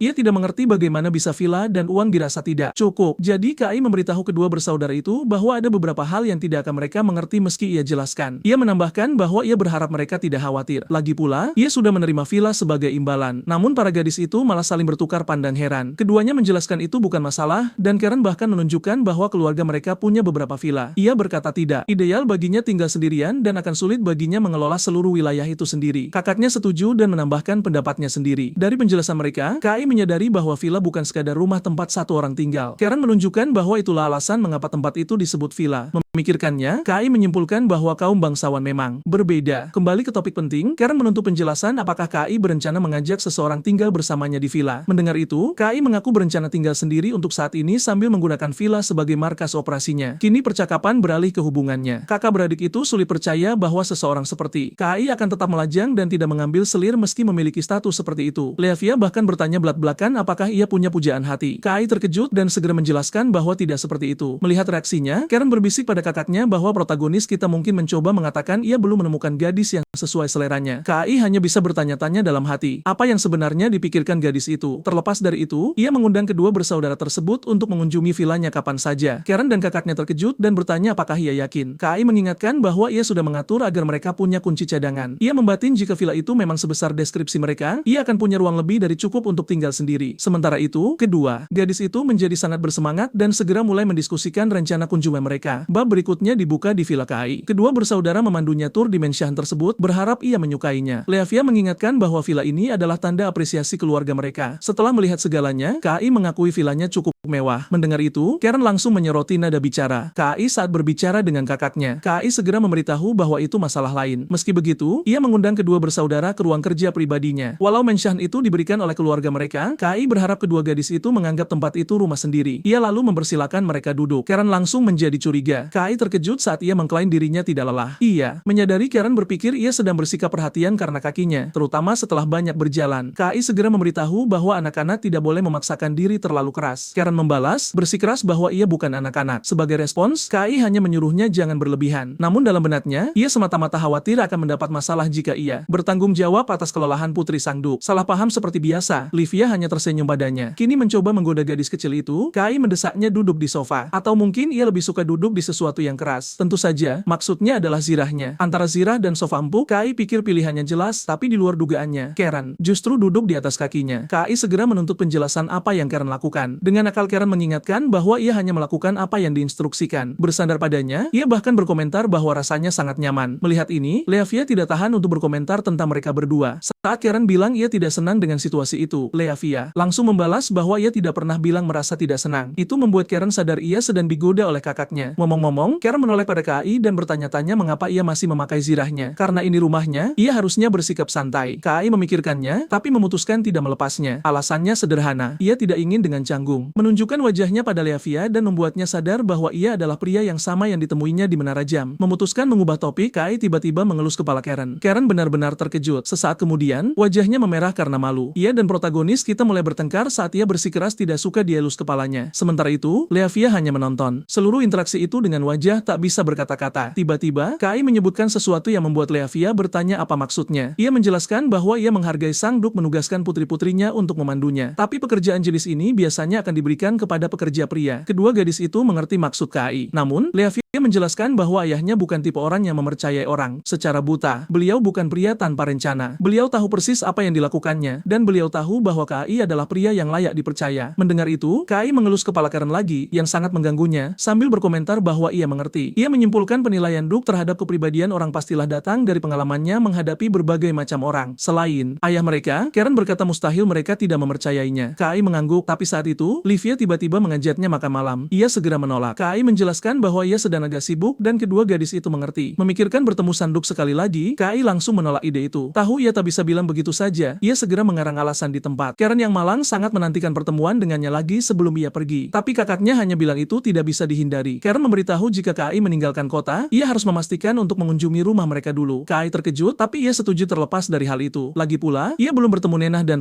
Remy, dan ia tahu keluarga kedua gadis itu kemungkinan akan untuk mencarinya. Saat ia memikirkan kedua gadis itu, ia memperhatikan Karen sedang menatap sesuatu, atau lebih tepatnya, menatap seseorang. Rupanya, Leafia sedang memberi isyarat kepada adik perempuannya. Sebaliknya, Karen hanya mengerutkan kening. Kai memperhatikan saat Karen terus-menerus menggelengkan kepalanya sementara ia tetap terdiam dan bingung. Karena penasaran, ia bertanya, apa yang sedang dilakukan kedua bersaudara itu? Leafia dengan cepat menjawab bahwa itu bukan apa-apa. Tetapi yang mengejutkannya, Karen mengungkapkan bahwa kakak perempuannya menyuruhnya untuk melepas helm Kai. Merasa hal ini menarik, Kai berkomentar bahwa ia tidak menyangka hal itu. Leafia menjadi malu dan berjanji akan memberi pelajaran pada Karen nanti. Candaan antar saudara mereka berlanjut. Leafia bersikeras agar adiknya berhenti mengganggu Kai dengan terus-menerus duduk di pangkuannya. Sebagai tanggapan, Karen membuat Kai melingkarkan lengannya di bahunya sambil bersikeras bahwa jika kakaknya cemburu, ia harus mengatakannya saja. Leafia mencoba mengatakan sesuatu, tetapi tidak ada kata yang keluar. Sejenak, Kai bertanya-tanya apakah ia hanya berimajinasi. Ketika Kai memberitahu Leia bahwa ia tidak seharusnya melakukan hal seperti ini, kedua bersaudara itu terkejut. Karen, di sisi lain, menyipitkan matanya dengan sedikit kesal dan menuntut untuk mengetahui apakah Kai baru saja menolak kakaknya. Kai segera menggelengkan kepalanya. Dari sudut pandangnya, seseorang seperti kakak Karen sudah mendekati usia untuk menikah. Dalam benaknya, ia pasti sudah bertunangan dengan seseorang. Karen akhirnya memahami asumsi Kai sementara kakaknya mengonfirmasi bahwa ia telah menerima banyak lamaran pernikahan. Namun, ia menjelaskan bahwa ia masih lajang. Kai tidak menyangka hal itu. Karen menjelaskan bahwa pihak lainlah masalahnya. Ternyata pria-pria yang tertarik pada kakaknya semuanya serius pada awalnya. Namun, pada akhirnya, mereka mempermalukan diri sendiri dan memutuskan untuk membatalkan segalanya. Ia bahkan menambahkan bahwa kakaknya sangat lembut, hampir seperti anak kecil. Ia selalu berusaha sebaik mungkin, tetapi semua pria itu terlalu lemah dan penakut. Mendengar semua ini membuat Leafia sangat malu. Untuk mengonfirmasi dan mendemonstrasikan teorinya, Karen berbisik kepada Kai dan menyuruhnya mencoba mengetuk sofa. Kai jelas bingung saat Karen bersikeras bahwa ia akan mengerti apa yang ia maksud. Dengan enggan, ia melakukannya. Saat berikutnya, Leafia berdiri dari kursinya dan benar-benar duduk di sebelahnya. Kai jelas terpaku. Karen dengan bangga menjelaskan bahwa inilah yang ia bicarakan. Seolah itu belum cukup, Leafia bahkan mengulurkan tangan dan memegang tangan Kai. Kai panik, bertanya-tanya apa yang bisa ia lakukan dalam situasi ini. Sementara itu, Karen hanya bersikeras agar mereka terus berbicara. Yang mengejutkan, ia juga mengungkapkan bahwa ini adalah pertama kalinya ia melihat kakaknya bertindak seperti ini. Sementara beberapa pria sekarat karena kehausan, protagonis kita justru tenggelam. Meskipun demikian, Kai memberitahu mereka bahwa mereka telah sangat membantu. Mendengar ini, Leafia tersenyum dan menjawab bahwa senang bisa menghabiskan waktu bersamanya. Ia kemudian menjelaskan bahwa Kai akan menerima lambang keluarga mereka sebagai tanda penghargaan. Karena desainnya cukup rumit, butuh beberapa hari untuk menyelesaikannya. Begitu siap, mereka berencana untuk mengunjunginya lagi dan menggunakan kesempatan itu untuk membahas masalah mengenai kediamannya dan menawarkan bantuan mereka. Kai mengantar kedua bersaudara itu keluar dari kediaman dan berjalan menemani mereka ke kereta. Sebelum mereka pergi, ia mengambil kesempatan untuk menggoda Karen, bersikeras bahwa ia harus segera pulang agar orang tuanya tidak mengkhawatirkannya. Mendengar ini, Karen bereaksi seperti biasa dan bersikeras agar mereka segera pergi. Sementara itu, Leafia melambai ke arah Kai sampai kereta akhirnya berangkat. Saat kedua gadis itu pergi, Kai menghela napas lega. Sekarang ia akhirnya bisa melepas helmnya, yang terasa sangat menyegarkan. Sementara itu, di dalam kereta, kedua bersaudara itu mulai membicarakan Kai. Leafia mengakui bahwa ia menyukai cara Kai memanggil nama adiknya alih-alih menyebutnya sebagai nona muda. Karen, di sisi lain, dengan malu-malu mengakui bahwa ia juga menyukainya. Saat percakapan mereka berlanjut, Karen tiba-tiba menyadari mengapa kakaknya ingin tinggal di kediaman Kai sedikit lebih lama. Leafia mungkin ingin kesempatan untuk melihat wajah Kai. Leafia setuju, mengungkapkan bahwa ia ingin memastikan apakah Kai benar-benar orang yang ia lihat di menara jam. Melihat ekspresi wajah kakaknya, Karen menyuruhnya untuk tidak khawatir karena ia bisa menggambar wajah Kai untuknya setelah sampai di rumah. Leafia menghargai tawaran itu, tetapi dengan bercanda menunjukkan bahwa Karen kurang berbakat dalam seni. Sebagian besar gambarnya sangat membingungkan sehingga Leafia hampir tidak bisa membedakan apa maksudnya. Karen segera membalas, menunjukkan bahwa Leafia sebenarnya adalah seniman yang lebih buruk darinya. Namun, saat berikutnya, Karen tiba-tiba membeku dan berhenti bicara. Leafia bertanya-tanya apa yang ia katakan yang menyebabkan adiknya tiba-tiba terdiam. Mengikuti tatapan Karen, Leafia akhirnya menoleh ke belakang. Dan tepat pada saat itu, ia kebetulan melihat Kai melepas helmnya. Ia akhirnya mengonfirmasi identitasnya. Tetapi saat ia melihat penampilan tampannya, Leafia pun ikut membeku. Tanpa disadari, Kai benar-benar mengejutkannya. Karen memperhatikan kakaknya berdiri di sana terpaku dan mulai bertanya-tanya mengapa Leafia sekarang menjadi orang yang berhenti bergerak. Masih menatap penampilan tampan Kai, sebuah ide tiba-tiba muncul di benak Leafia, menyebabkan senyum kecil muncul di wajahnya. Ia berkomentar tentang kebetulan itu. Mendengar ini, Karen bertanya apakah itu berarti Kai sebenarnya adalah pria yang sama dengan yang ia lihat di menara jam. Leafia menjawab bahwa ia yakin. Masih pada topik yang sama, ia mulai bertanya-tanya apakah itu benar-benar kebetulan bahwa ia kebetulan bertemu Kai di menara jam. Karen, di sisi lain, tidak mengerti apa maksudnya. Sejauh yang ia tahu, tidak ada seorang pun selain kakaknya yang tahu betapa ia suka mengunjungi tempat itu. Hal ini membuat Leafia bertanya-tanya dengan lantang apakah Kai entah bagaimana sudah mengetahuinya. Mungkin kunjungan Karen ke menara jam adalah sesuatu yang sudah diantisipasi oleh Kai. Karen segera bertanya apakah itu berarti Kai diam-diam telah menjaganya. Leafia memikirkannya sejenak sebelum mengakui bahwa ada kemungkinan itu. Dan sekali lagi, ia sampai pada kesimpulan yang sama. Kai benar-benar orang yang baik. Tidak hanya ia menyediakan ramuan legendaris yang menyembuhkan kaki Karen, tetapi ia juga ingat percakapannya dengan Karen dan bagaimana ia bersikeras agar ia fokus menikmati hidupnya sendiri alih-alih mengkhawatirkan masalahnya. Seperti ayah mereka, pikiran Leafia mulai mengarahkannya pada kesimpulan yang sama sekali berbeda tentang Kai. Dalam benaknya, seseorang yang mampu memiliki kekuatan, kemurahan hati, dan pandangan ke depan yang luar biasa pasti adalah sosok yang hebat. Sementara itu, pria yang menjadi pusat perhatian sama sekali tidak tahu apa yang sedang terjadi. Kembali ke dalam kereta, Leafia mendapati dirinya memikirkan Kai lagi. Rona merah tipis muncul di wajahnya saat ia memikirkan betapa baiknya pria itu. Karen memperhatikan ekspresi kakaknya. Leafia, sementara itu, diam-diam memikirkan betapa ia tidak sabar untuk bertemu Kai lagi. Ia sudah menantikan pertemuan mereka berikutnya. Reaksinya begitu kentara sehingga Karen tidak bisa tidak menunjukkannya. Kakaknya terlihat persis seperti seseorang yang baru saja jatuh cinta. Leavia segera membuat alasan, mengklaim bahwa Kak Ai sangat peduli pada Karen, jadi wajar baginya untuk ingin lebih dekat dengannya. Karen menjadi terdiam dan tenggelam dalam pemikiran. Ironisnya, kedua bersaudara itu sampai pada kesimpulan yang sama. Mereka mulai bertanya-tanya bagaimana reaksi ayah mereka jika mereka memberitahu perasaan mereka tentang Kak Ai. Di sisi lain kota, Sang Duk yang malang terus bersin tanpa mengetahui bahwa putri-putrinya sedang membicarakannya. Sementara itu, Kak Ai pergi mengunjungi temannya, pemilik penginapan. Karena mereka sudah lama tidak bertemu, pria itu berasumsi bahwa Kak Ai berencana meninggalkan kota. Mendengar ini, Kak Ai hanya memberitahu dia bahwa hanya karena ia meninggalkan penginapan bukan berarti ia akan berhenti kembali untuk makan. Pemilik penginapan mendengarkan saat Kak Ai memuji makanannya, mengakui bahwa semua yang disajikan di penginapan benar-benar lezat. Percakapan mereka akhirnya beralih ke tempat Kak Ai tinggal saat ini. Pemilik penginapan menawarkan bantuan untuk mencarikannya tempat, menyebutkan bahwa ia memiliki beberapa koneksi yang bisa berguna. Mendengar ini, Kak Ai menjawab bahwa ia sudah memiliki rumah. Pemilik penginapan tentu saja terkejut. Bagaimanapun, Kak Ai hampir tidak berada di kota untuk waktu yang lama, namun ia sudah memiliki rumah. Akhirnya, Kak Ai menjelaskan semua yang terjadi, termasuk bagaimana Sang Duk memberinya villa. Ia bahkan mengungkapkan kelegaannya karena Sang Duk hanya ingin berterima kasih padanya, mengungkapkan bahwa ia sempat khawatir tanpa alasan. Pemilik penginapan benar-benar terkejut. Ia menjelaskan bahwa pemberian villa oleh Duk kepada seseorang adalah masalah besar. Ia lebih lanjut memberitahu Kak Ai bahwa jumlah villa dan properti yang dimiliki seseorang adalah simbol kekuasaan dan status mereka. Pada dasarnya, seseorang yang tidak memiliki tanah atau properti dianggap sebagai orang biasa. Karena itu, pemilik penginapan menyimpulkan bahwa Duk mungkin telah memberi Kak Ai villa sebagai cara untuk membangun hubungan dengannya. Kak Ai terdiam. Pemilik penginapan kemudian menuntut untuk mengetahui siapa Kak Ai sebenarnya. Sambil pulih dengan cepat, Kak Ai hanya mengangkat bahu dan mengatakan bahwa ia hanyalah pria biasa. Pemilik penginapan jelas tidak mempercayainya. Sebelum percakapan berlanjut lebih jauh, Kak Ai tiba-tiba meletakkan sekantong koin besar di atas meja. Tentu saja, pemilik penginapan langsung bertanya apa. Uang itu untuk apa? Kak Ai menjelaskan bahwa itu adalah caranya berterima kasih kepada pria itu karena telah membantunya bersembunyi sebelumnya. Namun, pemilik penginapan bersikeras bahwa Kak Ai tidak perlu memberinya imbalan uang untuk hal semacam itu. Mereka berdua berdebat cukup lama. Akhirnya, pemilik penginapan dengan enggan menerima uang itu sambil memberitahu Kak Ai bahwa ia benar-benar menikmati kehadirannya di penginapan. Dengan itu, Kak Ai memutuskan untuk pergi. Saat ia mengenakan helmnya, pemilik penginapan berharap mereka masih bisa bertemu dari waktu ke waktu. Kak Ai mengucapkan selamat tinggal, mengakui bahwa ia juga menantikannya. Beberapa saat setelah Kak Ai pergi, pemilik penginapan segera mengambil kantong itu. Setelah memastikan tidak ada yang melihat, ia membukanya. Saat ia melihat isinya, matanya terbelalak kaget. Jelas, pria itu belum pernah melihat emas sebanyak ini seumur hidupnya. Alur cerita bergerak maju dan sekarang 3 kekuatan besar di kota itu sudah diketahui. Salah satu dari 3 kekuatan besar itu adalah gereja suci. Di dalam gereja, Nena memegang kakaknya dan menatapnya dengan rasa ingin tahu. Ia bertanya apakah ini benar-benar rupa kakaknya. Sebagai tanggapan, Maria bertanya apakah Nena terkejut karena hampir seperti ia sedang menatap bayangannya sendiri. Sedikit kesal, Maria bertanya berapa kali mereka sudah melakukan percakapan ini. Nena dengan canggung mengakui bahwa ini sudah ke-7 kalinya. Ia juga dengan cepat membantah tuduhan Maria bahwa ia melakukannya dengan sengaja. Meskipun demikian, Maria tiba-tiba duduk, menyebabkan Nena mengingatkannya untuk menjaga sopan santun, mengabaikan adiknya. Maria bahkan menyilangkan kakinya dengan pakaian biarawati. Nena segera bersikeras agar ia berhenti karena itu merusak estetika. Mendengar ini, Maria dengan santai bersikeras bahwa tidak apa-apa selama mereka sendirian dan tidak ada orang lain di sekitar untuk melihat mereka. Ia kemudian menambahkan bahwa ia sebenarnya hebat dalam menutupi banyak hal, jadi adiknya tidak perlu khawatir. Namun, komentar itu tidak dianggap serius, terutama ketika Maria mengakui bahwa ia hanya bercanda. Nena menjadi sedikit kesal dan menyuruh kakaknya berhenti bercanda. Maria, sementara itu, mencatat bahwa sejak Nena mendapatkan kembali penglihatannya, ia bertindak jauh lebih sopan. Ketika Nena bersikeras bahwa ia hanya menyatakan fakta, Maria berpendapat bahwa tidak ada hal buruk yang akan terjadi jika mereka bersantai sesekali. Kedua bersaudara itu terus berdebat dengan Nena menunjukkan bahwa inilah cara Maria menjalani kehidupan sehari-harinya. Sepanjang percakapan mereka, Maria diam-diam mengakui pada dirinya sendiri bahwa segalanya menjadi jauh lebih menyenangkan sejak adiknya mendapatkan kembali penglihatannya. Sebelum itu, Nena selalu tampak pendiam dan terisolasi, tetapi sekarang ia menjadi jauh lebih hidup. Nena tiba-tiba berhenti di tengah kalimatnya ketika Maria menyebut Kak Ai. Maria masih tidak mengerti bagaimana ia berhasil mendapatkan ramuan legendaris dan menggunakannya untuk adiknya secara gratis. Setelah memikirkannya, ia menyimpulkan bahwa Kak Ai pasti orang yang luar biasa. Nena dengan malu-malu mengakui bahwa itu benar. Ia bahkan menunjukkan bahwa kepribadian Kak Ai yang luar biasa tampak serasi dengan penampilannya. Menambahkan bahwa ia tampak seperti tipe pria yang disukai kakaknya. Maria langsung tahu maksud komentarnya. Ia menunjukkan bahwa kata-kata Nena membuatnya terdengar seolah Kak Ai juga tipenya. Nena menjadi malu dan dengan cepat menjelaskan bahwa ia baru saja mendapatkan kembali penglihatannya dan belum benar-benar memiliki banyak preferensi. Mendengar ini, Maria memberitahu dia bahwa ia tidak tidak begitu yakin tentang itu. Ia kemudian sangat menyarankan agar adiknya berhenti mengejar KAI, terutama mengingat perbedaan usia mereka. Belum lagi KAI adalah anggota Ferrar, yang berarti ia sudah memiliki banyak gadis yang bersaing untuk mendapatkan perhatiannya dan mengejarnya. Ketika Nena bertanya-tanya apakah peringatan Maria semata-mata karena usia mereka, kakaknya segera menggodanya, karena terlalu bersemangat. Pada saat itu, seorang wanita yang mengenakan pakaian biarawati memasuki ruangan dan memanggil kedua wanita muda itu. Nena terdiam saat Maria dengan mudah mengubah sikapnya dan kembali ke ketenangannya yang sopan seolah-olah tidak terjadi apa-apa. Meskipun demikian, kedua bersaudara itu dipanggil untuk menjalankan tugas mereka. Dan sementara kedua bersaudara itu menjalankan tanggung jawab mereka, keduanya diam-diam berharap mereka akan mendapatkan kesempatan lain untuk bertemu KAI. 3 hari kemudian, Maria terlihat benar-benar kelelahan saat ia mengeluh tentang betapa lelahnya dia. Saat itu juga, Leavia muncul dan bertanya apakah ia sedang bermalas-malasan. Maria biasanya terkejut melihatnya, tetapi ia dengan cepat menjelaskan bahwa ia hanya sedang beristirahat. Leavia menatapnya dengan curiga, jelas tidak percaya dengan alasan itu. Ngomong-ngomong, Maria dengan cepat bertanya apa yang dilakukan Leavia di sini tanpa jadwal pertemuan. Leavia mengingatkannya bahwa ia tidak memerlukan janji temu untuk mengunjungi halaman belakang. Kedua gadis itu mulai tertawa sebelum Maria menawarinya tempat duduk. Setelah mereka duduk, Maria mulai dengan bertanya apakah Leavia datang bersama adiknya. Mendengar ini, Leavia menjelaskan bahwa gadis itu saat ini bersama Nena. Maria kemudian menyadari bahwa kunjungan Leavia pasti ada hubungannya dengan protagonis kita. Leavia mengonfirmasi bahwa mereka telah melihat KAI dan menawarkan ucapan terima kasih mereka. Ia menambahkan bahwa ia juga datang untuk mengirimkan sesuatu kepada orang tua Maria. Mendengar itu, Maria berpikir ini akhirnya akan menenangkan adiknya karena ia terus-menerus bersikeras untuk melihat KAI. Tidak mengherankan, Leavia mencatat bahwa Karen hampir sama. Ia menambahkan bahwa senang melihat orang lain memanjakannya sebagai perubahan alih-alih selalu melakukannya sendiri. Ketika Maria bertanya-tanya apa maksudnya, Leavia menjelaskan bahwa KAI mengizinkan Karen duduk di pangkuannya. Maria langsung mengerti dan menyadari bahwa Karen dan KAI pasti sangat dekat. Memikirkan hal ini membuatnya tersenyum saat ia berkomentar bahwa KAI pasti memiliki cara untuk menarik orang ke arahnya. Ia sedikit terdiam ketika Leavia mengonfirmasinya, mengatakan bahwa kata-kata bahkan tidak bisa menggambarkannya. Maria menyebutnya pernyataan yang berani. Jadi Leavia memberitahu dia bahwa ia akan mengerti begitu ia bertemu KAI secara langsung. Mengalihkan topik sekali lagi, Maria bertanya hadiah apa yang diterima KAI dari ayahnya. Ketika Leavia menolak untuk mengungkapkan rinciannya, Maria bersikeras agar ia memberitahunya meskipun hanya memberi gambaran samar. Alasannya sederhana. Sebagai salah satu keluarga besar, Maria perlu memastikan bahwa apapun yang mereka tawarkan kepada KAI tidak kalah dengan apa yang telah diberikan oleh Du kepadanya. Akhirnya, Leavia mengalah meskipun ia memperingatkan Maria bahwa ia akan mengadukannya jika ada orang yang mendengar. Percakapan ini, KAI menerima sebuah villa bersama dengan sejumlah besar koin emas. Terakhir, ia menerima lambang keluarga mereka yang melambangkan dukungan pribadi ayahnya. Mendengar ketiga hal tersebut, Maria terkejut. Ia menjelaskan bahwa meskipun KAI menyelamatkan Karen dan memberinya ramuan legendaris, ia masih bertanya-tanya apakah mereka telah memberinya terlalu banyak. Leavia mengakui bahwa ia merasakan hal yang sama, tetapi tidak ada yang bisa mereka lakukan. Maria bahkan lebih terkejut saat menyadari bahwa inilah yang mereka tawarkan. Bagaimanapun, KAI bersikeras bahwa ia tidak menginginkan apapun saat mereka pertama kali bertemu. Berpikir bahwa itu tidak mungkin, Maria bersikeras bahwa orang seperti itu bahkan tidak ada. Mendengar ini, Leavia mengingatkannya bahwa ia belum bertemu KAI secara langsung, jadi ia tidak tahu seperti apa dia sebenarnya. Melihat Leavia memerah saat mengatakan ini, Maria mulai percaya bahwa ia mengatakan yang sebenarnya, lalu berpura-pura meniru orang tua mereka. Leavia menjelaskan bahwa ayahnya berpikiran sama. Faktanya, ia bahkan mengakui bahwa ia tidak sebanding dengan seseorang seperti KAI. Maria tidak percaya bahwa Duke akan mengatakan hal seperti itu. Leavia menjelaskan bahwa Maria seharusnya melihat bagaimana ayahnya terus merencanakan dan memikirkan pertemuan berikutnya dengan KAI. Seolah-olah ia mencoba memecahkan masalah kelaparan dunia, Maria berpikir bahwa jika memang demikian, maka keluarganya harus bersiap. Percakapan mereka berlanjut dan Leavia menyimpulkan bahwa selain menjadi orang yang baik, KAI juga sangat kuat. Terlebih lagi, ia berasal dari Ferrar. Untuk alasan-alasan itu, kedua gadis itu setuju bahwa KAI adalah seseorang yang tidak boleh dijadikan musuh. Mendengar Leavia menyebut Ferrar, Maria menyadari bahwa segalanya bisa menjadi masalah, bahkan jika mereka sudah memiliki ide tentang apa yang harus ditawarkan kepada KAI. Ketika Leavia memintanya untuk menjelaskan lebih lanjut, Maria menjelaskan bahwa Ferrar secara alami memegang kekuatan lebih besar daripada 3 besar. Karena mereka tidak tahu bagaimana organisasi beroperasi, mereka tidak dalam posisi untuk mengetahui apa yang benar-benar diinginkan KAI. Namun, Leavia kemudian mengungkapkan sesuatu yang menarik. Di antara 3 hadiah yang diterima KAI dari ayahnya, ia tampak paling senang dengan uangnya. Maria tidak mengerti. Faktanya, ia secara terbuka berkomentar bahwa itu tidak masuk akal. Menurut pandangannya, uang adalah sesuatu yang bisa didapatkan seseorang secara alami dengan bekerja. Adapun lambangnya, itu melambangkan dokumen permanen Duke yang jauh lebih berharga daripada uang. Namun, karena KAI konon anggota Ferrar, ia sudah memiliki dukungan kaisar. Karena itu, tidak aneh baginya untuk lebih memilih uang daripada dukungan pribadi Duke. Membagikan pendapatnya sendiri, Leavia berpikir bahwa dengan uang itu, KAI akan dapat membantu lebih banyak orang. Ia membayangkan situasi di mana seseorang berada dalam masalah. Tentu saja, orang itu akan senang jika KAI memberi mereka rumah, tetapi mereka mungkin akan lebih senang senang jika ia memberi mereka uang. Bagaimanapun, dalam kasus KAI, peralatan dan perlengkapannya sangat langka dan pasti mahal untuk dirawat. Memahami poinnya, Maria memutuskan bahwa ia akan menawarkan lebih banyak uang kepada KAI saat ia datang. Namun, ia segera menjadi malu ketika Leavia memberitahu dia bahwa KAI adalah tipe pria yang ia sukai. Mengingat adiknya sudah memberitahu sebanyak itu, Leavia sudah menduga itu dari Nena. Namun, Maria bersikeras bahwa Leavia tidak boleh menggodanya, terutama mengingat aura KAI. Ia kemudian menambahkan bahwa Leavia hanya mengangkat masalah ini karena ia juga cukup menyukai KAI. Hal ini segera membuat Leavia merasa malu. Sementara keduanya melanjutkan percakapan mereka, Abigail beralih ke Karen dan Nena. Di sisi lain, kedua gadis itu jelas mendiskusikan pertemuan mereka dengan KAI lagi. Mereka juga berbicara tentang betapa sulitnya menemukan dia ketika ia mengenakan sesuatu yang begitu mencolok. Memikirkan hal ini, Nena bertanya-tanya apakah KAI mungkin dimarahi karena menggunakan ramuan legendaris. Mendengar itu, Karen segera memperingatkannya untuk tidak merasa bersalah. Selain itu, ia memberitahu Nena apa yang dikatakan KAI kepadanya di kereta tentang bagaimana ia harus fokus menikmati dirinya sendiri alih-alih mengkhawatirkan masalahnya. Nena terkejut mendengar itu datang dari KAI. Karen bersikeras bahwa bahkan jika ia tidak mematuhi atasannya, mereka tidak boleh menjadikannya masalah besar. Selain itu, dengan bakat KAI, tidak mungkin Ferrar akan membiarkannya meninggalkan organisasi begitu saja. Nena mengakui bahwa ketika Karen mengatakannya seperti itu masuk akal. Kedua gadis itu setuju bahwa KAI tampak seperti orang yang rela mengorbankan dirinya sendiri hanya untuk membantu orang lain. Ngomong-ngomong, Nena ingin tahu berapa lama KAI akan tinggal di kota. Karen mengklaim bahwa ia akan tinggal sebentar untuk menangani sesuatu. Ia percaya bahwa ini mungkin alasan ia menolak undangan makan malam mereka tempo hari. Mendengar itu, Nena segera membayangkan KAI keluar setiap malam seperti Batman, diam-diam menyelamatkan orang. Ketika Karen mempertimbangkan kemungkinan itu, Nena berpikir protagonis kita sangat keren. Karena ini, Karen memutuskan untuk memberinya sedikit rahasia. Ternyata ia telah melihat penginapan yang sering dikunjungi KAI, yang membuatnya percaya bahwa KAI memiliki kegemaran pada makanan rakyat biasa. Saat Nena mendengar nama penginapan itu, ia tiba-tiba berdiri. Gerakannya begitu mendadak sehingga Karen segera bertanya apa yang ia lakukan. Sebagai tanggapan, Nena secara samar menyebutkan sesuatu tentang merencanakan hadiah KAI. Sebelum Karen bisa menanyakan hal lain, Nena berlari pergi, meninggalkannya dalam kebingungan total. Sementara itu, KAI sedang berjalan menyusuri jalan sambil bersenandung. Akhirnya, ia mencapai tujuannya, yang ternyata adalah penginapan yang ia sukai. Tanpa sepengetahuannya, Nena sudah ada di dalam, bertanya kepada pemilik penginapan apakah ia yakin bahwa seseorang biasanya datang sekitar waktu ini untuk makan. Di luar, KAI bingung saat ia mendengar pemilik penginapan kesulitan menjawab. Namun, penjaga wanita yang menemani Nena segera menuntut agar ia menjawab. Panik, pria itu tidak punya pilihan selain mengungkapkan kebenaran. Dari semua yang didengar KAI, jelas bahwa pria malang itu sedang diinterogasi. KAI merasa semuanya melelahkan, terutama karena ia hanya datang ke sini untuk makan. Sementara itu, Nena terus menanyai pemilik penginapan, dan setiap kali ia ragu untuk menjawab, hal yang sama terjadi lagi. Akhirnya, pria itu sampai mengungkapkan menunya, jenis makanan yang disukai KAI, dan bahkan apa yang dipesan KAI sehari sebelumnya. Berdiri dengan canggung di luar, KAI mencatat bahwa ini adalah pertama kalinya ia melihat pemilik penginapan bertindak seperti ini. Pada awalnya, ia mempertimbangkan untuk pergi, tetapi mengetahui betapa pria itu telah membantunya di masa lalu, KAI memutuskan untuk masuk. Begitu saja, KAI memasuki penginapan, berharap kelompok yang menanyai pemilik penginapan akan berhenti saat pelanggan masuk. Saat ia melewati mereka dan menuju kursi, KAI segera menyadari bahwa percakapan berhenti dan seluruh ruangan. Suasana mendadak hening. KAI merasa bingung, bertanya-tanya mengapa semua orang tiba-tiba terdiam. Tepat saat itu, Nena menyuruh pengawalnya untuk menunggu. Pengawal wanita itu mengangguk pelan, mematuhi perintah tersebut. Sementara itu, KAI menatap ke arah pemilik penginapan, berharap pria itu bisa membantunya seperti yang ia lakukan beberapa saat lalu. Menangkap tatapan itu, sang pemilik penginapan langsung bertanya apa yang KAI inginkan sambil berpura-pura bahwa mereka belum pernah bertemu sebelumnya. KAI hendak memesan sesuatu ketika Nena memotong pembicaraannya. Sambil menoleh ke arahnya, KAI awalnya terkejut. Ia tidak mengenali sosok itu pada awalnya. Melihat KAI tetap diam, Nena bertanya apakah ia tidak mengenalinya. Baru setelah mendengar suaranya, KAI akhirnya menyadari siapa gadis itu. Tentu saja, ia bertanya bagaimana kabar gadis itu. Nina menjawab bahwa kabarnya baik, sama seperti KAI. Sang pemilik penginapan mendengarkan percakapan mereka saat KAI mengambil tanggung jawab atas situasi tersebut. Lagi pula, ia secara khusus telah berpesan agar pria itu tidak memberikan informasi apapun tentang dirinya kepada siapapun. Menyadari hal itu, pengawal Nena segera meminta maaf atas tindakannya tadi. Namun, pemilik penginapan merasa lega dan menegaskan bahwa tidak ada masalah. Kembali menoleh ke arah Nena, protagonis kita, mengaku bahwa ia sempat tidak mengenalinya, lalu mengomentari pakaian gadis itu. Mendengar itu, Nena bertanya apakah menurut KAI pakaian tersebut cocok untuknya. KAI menjawab bahwa pakaian itu sangat cocok dan menambahkan bahwa ia akan terlihat lebih cantik lagi saat sudah dewasa nanti. Berkat komentar tersebut, KAI akhirnya menyadari bahwa Nena berafiliasi dengan gereja suci. Untuk melanjutkan percakapan, ia bertanya tentang kondisi matanya. Nena segera mendekat dan dengan penuh semangat menjelaskan bahwa semua itu berkat KAI. KAI dengan lembut tersebut mendorong gadis yang terlalu bersemangat itu sedikit menjauh. Kemudian, ia membuat beberapa gestur tangan dan Nena meresponsnya dengan tepat. Pada akhirnya, Kai memastikan bahwa gadis itu benar-benar bisa melihat. Masih diliputi rasa syukur yang mendalam, Nena menjelaskan bahwa berkat Kai, ia bisa sekali lagi melihat wajah keluarganya dan orang-orang yang menyayanginya setelah sekian lama. Namun, ia segera meminta maaf karena menjadi terlalu emosional. Sebagai tanggapan, Kai menyuruhnya mengangkat kepala dan mengulangi nasihat yang sama persis dengan yang ia berikan kepada Karen di dalam kereta tadi. Mendengar kata-kata itu untuk kedua kalinya, Nena berjanji untuk berusaha sebaik mungkin. Tepat pada saat itu, pemilik penginapan masuk membawa makanan, lalu menyajikannya di atas meja. Nena segera berterima kasih padanya. Kai memperhatikan porsi yang sangat besar itu dan merasa penasaran. Nena mengungkapkan bahwa dialah yang memesannya. Ia mengakui bahwa ia sudah tahu porsi besar ditujukan untuk orang dewasa, tetapi ia hanya penasaran dan ingin mencobanya sendiri. Dengan malu-malu, ia menambahkan bahwa inilah alasan sebenarnya ia datang ke penginapan tersebut. Kai tidak ingin bertanya lebih jauh lagi, yang membuat Nena merasa lega. Baik Nena maupun pengawalnya terkejut saat Kai dengan santai menawarkan bantuan untuk menghabiskan makanan itu jika mereka tidak sanggup memakannya. Mendengar itu, Nena berterima kasih padanya, sementara pengawalnya tiba-tiba jadi ikut antusias dengan makanannya. Ketika Kai memberitahu mereka bahwa mereka tidak perlu menunggu, pesanannya datang sebelum mulai makan. Kedua wanita itu memanjatkan doa singkat sebelum mulai menyantap hidangannya. Seperti yang diduga, saat pertama kali mencicitinya, mereka berdua menyadari bahwa makanannya sangat lezat. Kai menikmati reaksi mereka dan berkomentar bahwa makanan di tempat ini memang sangat enak. Namun pada saat itu, pemilik penginapan membawakan minuman untuk Kai. Kai mengomentari cara pria itu meletakkan gelasnya. Pemilik penginapan menanggapinya dengan sedikit kesal, menjelaskan bahwa Kai adalah penyebab ia mengalami begitu banyak masalah akhir-akhir ini, jadi ia berharap pria muda itu memahaminya. Melihat interaksi mereka, Nena berpikir keras bahwa kedua pria ini pasti cukup akrab. Kai setuju, menunjukkan bahwa mereka memang berhubungan baik. Pemilik penginapan kemudian memberitahu Nena bahwa hal ini hanya mungkin terjadi karena Kai memintanya untuk merahasiakan tempat menginap dan kunjungannya. Namun, saat kata-kata itu terucap, ekspresinya langsung pucat. Ia tiba-tiba menyadari bahwa ia baru saja berbicara secara santai kepada Nena. Melihat pria itu berusaha menarik ucapannya kembali dengan panik, Kai segera menoleh ke arah pengawal Nena, berharap ia bisa memaklumi hal tersebut. Pengawal wanita itu mengakui bahwa tidak ada masalah selama Nena sendiri tidak keberatan. Mengenai Nena, ia sama sekali tidak mempermasalahkan hal itu. Faktanya, ia justru lebih suka jika kedua pria itu berbicara santai kepadanya juga. Mendengar ini, pemilik penginapan tampak sangat canggung dengan gagasan tersebut. Melihat pria itu bertingkah sangat gugup, Kai tidak bisa menahan tawa. Pemilik penginapan sedikit terganggu oleh reaksinya. Tiba-tiba, Nena berbicara, menyebabkan kedua pria itu berhenti dan mengalihkan perhatian ke arah dirinya. Ia memberitahu Kai bahwa karena waktunya terbatas, ia ingin mendiskusikan tanggal dan waktu kapan ia bisa berkunjung secara resmi untuk berterima kasih kepadanya. Kai terkejut mendengarnya. Di sisi lain, pemilik penginapan menyadari bahwa inilah saatnya bagi ia untuk mundur dari percakapan. Sementara itu, Kai meminta Nena untuk memperjelas apakah maksudnya ia ingin Kai mengunjungi Katedral Agung. Nena dengan panik melambaikan tangannya sambil menjelaskan bahwa ia sebenarnya merujuk pada keluarganya yang akan datang ke perkebunannya. Sekarang, Kai ingin tahu bagaimana gadis itu bisa menemukan informasi tersebut. Nadanya membuat Nena langsung meminta maaf, mengira ia telah menyinggung perasaannya. Kenyataannya, Kai hanya khawatir tentang bagaimana gadis itu bisa mengetahui bahwa ia sudah memiliki sebuah perkebunan. Terlepas dari itu, ia mengabaikannya. Mencatat bahwa ia mungkin akan sibuk terkadang, tetapi ia pasti bisa meluangkan waktu untuk mereka. Nena memberitahu Kai bahwa ia sudah menyadari hal itu dan menyarankan untuk datang di akhir pekan. Saat Kai bertanya siapa saja yang akan datang, Nena mengungkapkan bahwa seluruh keluarganya berencana untuk berkunjung. Kai tidak pernah menyangka ia akan membawa seluruh pihak gereja hanya untuk menemuinya. Sekarang, Nena tertegun saat Kai meminta sebuah bantuan darinya. Kai menjelaskan bahwa ia lebih suka jika orang tuanya tidak ikut serta. Kai memperjelas bahwa ia tidak mencari sambutan formal dan lebih memilih untuk tidak menarik perhatian yang tidak perlu. Temannya, yang telah mendengarkan percakapan tersebut, menyuruh Kai untuk menjaga ucapannya sendiri, mengingat ia mengenakan zirah yang mencolok yang justru malah membuat orang memperhatikannya, bukannya membantunya, menghindari perhatian. Terlepas dari itu, Kai memberitahu Nena bahwa orang tuanya pasti sudah sibuk dengan urusan gereja, jadi tidak adil jika membuat mereka datang jauh-jauh hanya untuk menemuinya. Akhirnya, masalah tersebut diselesaikan dan Nena memutuskan untuk datang hanya bersama saudarinya. Kai kemudian berharap agar pengawal Nena melaporkan semuanya kepada orang tua Nena. Mendengar itu, wanita tersebut menjelaskan bahwa itu memang niatnya sejak awal. Kai mengatakan bahwa ia sangat menghargainya. Tidak ada lagi yang dibahas setelah itu dan Nena kembali fokus pada makanannya. Setelah selesai makan, ia dan pengawalnya memutuskan untuk pergi. Nena menegaskan bahwa ia sangat menantikan hari di mana mereka akan bertemu lagi. Kai mengangguk pelan, menunjukkan bahwa ia merasakan hal yang sama. Saat kedua wanita itu pergi, Kai menghela napas lelah. Ia merasa seperti baru saja menginjak ranjau darat. Pemilik penginapan bertanya-tanya mengapa Kai yang justru terlihat kelelahan. Ia menyajikan makanan untuk Kai sambil menjelaskan bahwa jika ada yang harus khawatir, seharusnya itu Nena dan orang-orangnya. Lagi pula, seseorang dengan kaliber Kai baru saja berbicara kepada mereka dengan begitu santai. Kai mengira pria itu salah memahami situasinya. Ia menjelaskan bahwa ia hanyalah orang biasa, jadi ia tidak mengharapkan perlakuan istimewa, tetapi sang pemilik penginapan jelas tidak mempercayainya. Sebaliknya, ia menjelaskan bahwa cara Kai memperlakukannya justru justru sangat nyaman karena ia tidak perlu khawatir saat berurusan dengannya. KAI melepas helmnya dan menyebut pria itu sebagai penyelamat hidupnya. Pada akhirnya, keduanya berjanji untuk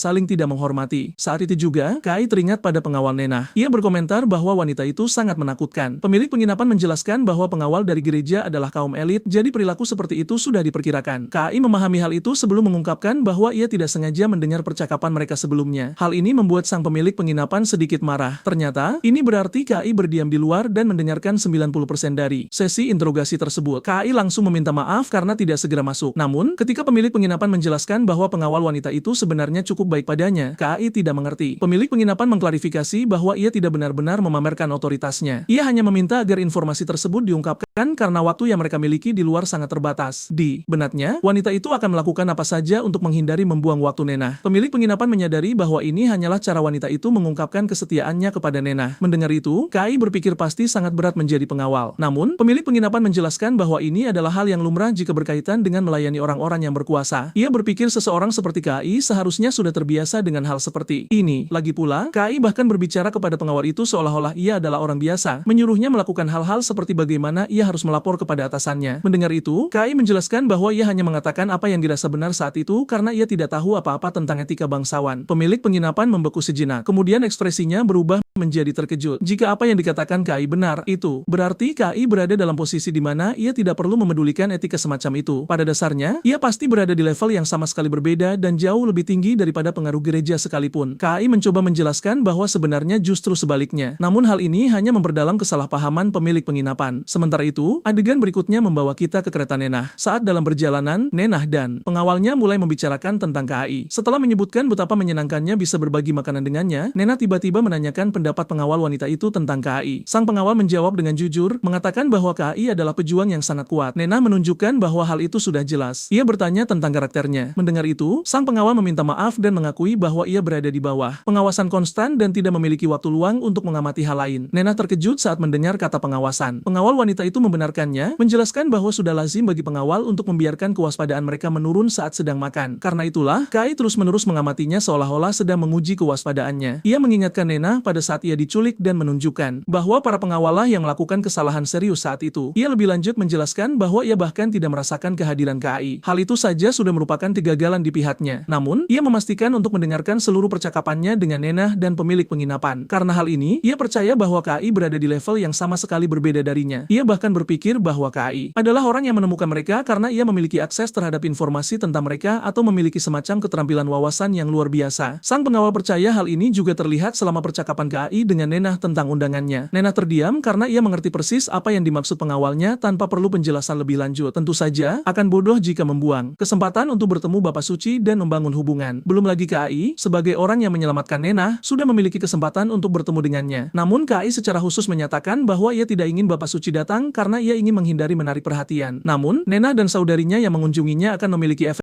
yang sama dan tetap menarik perhatian kepadanya. Dengan kata lain, Nenah menyimpulkan bahwa penolakannya bukan sekadar alasan. Pasti ada sesuatu yang lebih dibaliknya. Sang pengawal setuju. Ia menjelaskan bahwa adalah hal yang wajar bagi orang untuk berhati-hati saat berurusan dengan mereka yang memiliki posisi kekuasaan, tetapi itu tidak harus berlaku bagi KAI, menilai dari cara ia berinteraksi dengan Nenah. Belum lagi, ada desas-desus bahwa KAI berasal dari Ferrar. Jika itu benar, maka ia seharusnya sudah punya banyak pengalaman berurusan dengan orang-orang berpengaruh. Setelah mengatakan itu, kereta menjadi sunyi. Kedua gadis itu sampai pada kesimpulan yang sama. Ternyata mereka yakin KAI sedang mencoba memperingatkan mereka bahwa sesuatu akan terjadi pada gereja. Nenah berpikir hanya orang tuanya yang bisa menyelesaikan masalah tersebut. Sang pengawal mengakui bahwa ia tidak bisa memastikan dengan pasti, tetapi karena peringatan itu datang dari KAI, akan sangat bodoh jika tidak menyampaikan informasinya. Dengan begitu, sang pengawal meminta izin untuk mempercepat laju kereta. Tanpa ragu, Nenah memberikan perintah, sehingga kereta melaju kencang saat mereka bergegas menuju gereja. Kemudian di kediaman Nenah memberitahu Maria tentang pertemuannya dengan KAI. Maria terkejut mendengar bahwa KAI entah bagaimana mengenalnya dan bahkan menyebut namanya. Mendengar itu, Maria langsung salah paham, berpikir bahwa protagonis kita pasti tertarik padanya. Nenah memerhatikan kesalahpahaman itu dari suara saudara perempuannya yang gemetar dan kakinya yang gemetar. Namun, Maria menjelaskan bahwa ia tidak pernah menyangka kehadirannya menjadi satu-satunya syarat yang akan diterima KAI untuk imbalannya. Menurutnya, KAI adalah anggota Ferrar, sehingga sulit baginya untuk mengetahui apa yang sedang dipikirkan KAI. Namun, Nenah meyakinkan bahwa KAI ternyata adalah orang yang baik, sama seperti dia. Mendengar itu, Maria berpikir mungkin tidak apa apa-apa untuk berterima kasih secara langsung. Tetapi segera jelas bahwa ia hanya bercanda ketika ia bertanya kepada adik perempuannya apakah dia ingin mati. Bagaimanapun, Maria mengakui bahwa bersikap seperti dirinya sendiri di depan KAI akan sangat sulit dan bertanya-tanya apakah ia harus berpura-pura saja. Mendengar ini, Nena menyarankan agar saudarinya menjadi dirinya sendiri saja. Setelah memikirkannya, Maria setuju untuk mematuhi sarannya. Keduanya terus mendiskusikan KAI dan selama percakapan mereka, Maria akhirnya mengetahui tentang peringatannya. Ia mengakui bahwa ia tidak pernah menyangka KAI akan mendengar tentang agama baru tersebut dan membunyikan alarm sebelum hal lain terjadi. Hal ini membuat Nena bertanya-tanya bagaimana KAI mendapatkan informasinya sejak awal. Saudarinya berpikir ia pasti memiliki sumber informasinya sendiri. Terlepas dari itu, mereka setuju bahwa ini adalah sesuatu yang tidak bisa mereka gali terlalu dalam. Jika mereka melakukannya, KAI mungkin menganggap mereka sebagai musuh dan memutus hubungan dengan mereka bahkan sebelum hubungan mereka sempat berkembang. Meskipun demikian, Maria dengan bercanda berkomentar bahwa KAI mungkin sedang mendengarkan percakapan mereka sekarang. Kedua gadis itu tertawa karenanya sementara Nena bersikeras bahwa hal seperti itu mustahil. Namun, sedetik kemudian, kedua gadis itu membeku. Sebuah suara datang dari langit-langit. Sejenak, mereka mengira itu suara langkah kaki. Melihat ekspresi di wajah adiknya, Maria dengan cepat meyakinkannya bahwa itu mungkin hanya burung atau semacamnya. Namun, Nena menunjukkan dengan suara gemetar bahwa waktunya akan sangat pas jika itu benar-benar terjadi. Maria menirukan nada bicara adiknya dan bercanda bahwa protagonis kita pasti cukup baik hati untuk memberi mereka perlindungan ekstra. Namun, kedua gadis itu tetap meyakinkan diri mereka sendiri bahwa ada penjaga yang ditempatkan di pintu. Tidak mungkin terjadi apa-apa, atau setidaknya itulah harapan mereka. Kemudian, hari yang dinantikan tiba saat KAI bertemu dengan Nena dan saudarinya. Sementara itu, KAI sedang duduk di penginapan biasanya. Pemilik penginapan tidak mengerti mengapa seseorang dalam situasi KAI memilih untuk menghabiskan waktunya di sini. KAI, di sisi lain, bertanya-tanya bagaimana ia harus menangani pertemuan mendatang. Gereja suci akan datang menemuinya, meskipun orang tua Nena tidak akan ikut serta. KAI berpikir dalam hati bahwa ia sudah menemukan strategi yang sempurna. Kekhawatiran utamanya adalah kakak perempuan Nena yang akan ia temui untuk pertama kalinya. Protagonis kita berencana menggunakan Nena sebagai tameng jika terjadi kesalahan. Namun, saat pemilik penginapan bertanya mengapa ia datang ke penginapan, KAI hanya menjelaskan bahwa ia mencari seseorang untuk diajak mengobrol. Melihat ekspresi bingung pria itu, KAI menjelaskan bahwa Duk baru saja membawakannya seorang pelayan belum lama ini. Namun, selama ia bersamanya, pelayan itu menjaga jarak dan menghindarinya, sehingga sulit baginya untuk bercakap-cakap dengan pantas dengannya. KAI terdiam saat pemilik penginapan justru bersimpati pada pelayan tersebut alih-alih pada situasinya. Terlepas dari itu, ia segera mengalihkan pembicaraan. KAI memerhatikan bahwa penginapan itu lebih ramai dari biasanya. Mendengar ini, pemilik penginapan menjelaskan bahwa itu semua berkat KAI. Sejak Nena datang ke sini karena dia, semua orang ingin mencicipi makanan yang ia santap. Akibatnya, penginapan dan makanannya menjadi sangat populer. Ngomong-ngomong, pemilik penginapan tiba-tiba teringat sesuatu. Itu menyangkut agama baru yang tiba-tiba muncul dan tampaknya mencari masalah dengan gereja suci. Pria itu menjelaskan bahwa kelompok tersebut tampaknya telah bersiap sejak lama dan operasinya tampak berskala besar. Saat ia bertanya apakah KAI tahu tentang hal itu, KAI merespons dengan pertanyaan lain. Bertanya apakah ia mendengar berita itu dari pelanggannya. Pemilik penginapan menjelaskan bahwa itu sebagian besar hanya desas-desus yang tersebar. Beberapa orang mengklaim bahwa uskup agung dan para uskup terlibat dalam perbuatan jahat, sementara yang lain percaya bahwa semuanya entah bagaimana terhubung dengan gereja suci. Pemilik penginapan curiga bahwa seluruh situasi tersebut dimaksudkan untuk menciptakan konflik internal dan melemahkan pengaruh keluarga Nena. KAI memproses semua yang ia dengar. Seperti yang diduga, orang-orang di posisi kekuasaan memiliki kesulitan tersendiri. Sekali lagi, pemilik penginapan salah mengartikan reaksi KAI dan berasumsi bahwa ini pasti sudah menjadi informasi lama baginya karena KAI mungkin sudah mengetahuinya sebelumnya. Ketika KAI menyangkal hal ini, pria itu hanya mengangkat bahu. Pada titik ini, ia merasa harus mengikuti saja apapun yang dikatakan KAI. Meskipun demikian, KAI ingin tahu apakah gereja bisa menangani situasi tersebut. Pemilik penginapan berharap demikian. Dari sudut pandangnya, situasi itu terlihat merepotkan. Apapun yang tiba-tiba muncul baru-baru ini sudah mendapatkan momentum dengan kecepatan yang mengkhawatirkan. KAI, bagaimanapun, berpikir gereja seharusnya sudah memiliki tindakan pencegahan. Lagi pula, mereka adalah salah satu dari 3 besar dan seharusnya mampu menangani sesuatu seperti ini. Mendengar itu, pemilik penginapan menjadi curiga. Ia bertanya apakah ini berarti KAI sudah mengambil tindakan. KAI memberikan sanggahan seperti biasanya, tetapi pemilik penginapan tidak mempercayainya. Bahkan ketika KAI bersikeras bahwa ia baru mengetahui situasi tersebut beberapa saat yang lalu. Terlepas dari itu, KAI memutuskan bahwa ia harus menanyai Nena lebih lanjut tentang masalah tersebut. Tanpa membuang waktu lebih lama, protagonis kita bangun dan meninggalkan penginapan. Adegan berikutnya membawa kita ke perkebunan KAI di mana pelayannya bertanya kepada tuannya apakah ia benar-benar berencana mengenakan sirahnya saat bertemu Lady Nena dan saudarinya. KAI memberitahu pelayannya bahwa ia melakukannya hanya jika terjadi sesuatu. Lagi pula, seseorang tidak bisa terlalu berhati-hati. Mendengar ini, pelayan Pelayannya teringat bahwa ia pernah mengeklaim bahwa ia sebenarnya jauh lebih kuat saat bertarung dengan tangan kosong. KAI langsung terkejut dan bertanya bagaimana ia mengetahui hal itu. Sebagai tanggapan, pelayan itu dengan tenang menjelaskan bahwa ia menerima informasi tersebut dari tuannya, Sang Duk. Ia juga meyakinkannya bahwa ia tidak perlu khawatir karena informasi tersebut dijaga kerahasiaannya. KAI hanya bisa bersyukur kepada Tuhan bahwa ia mengenakan zirahnya. Setidaknya, gadis itu tidak bisa melihat ekspresi terkejut di wajahnya. Bagaimanapun, mereka berdua mulai mendiskusikan bagaimana mereka harus memperlakukan Lady Nenah dan saudarinya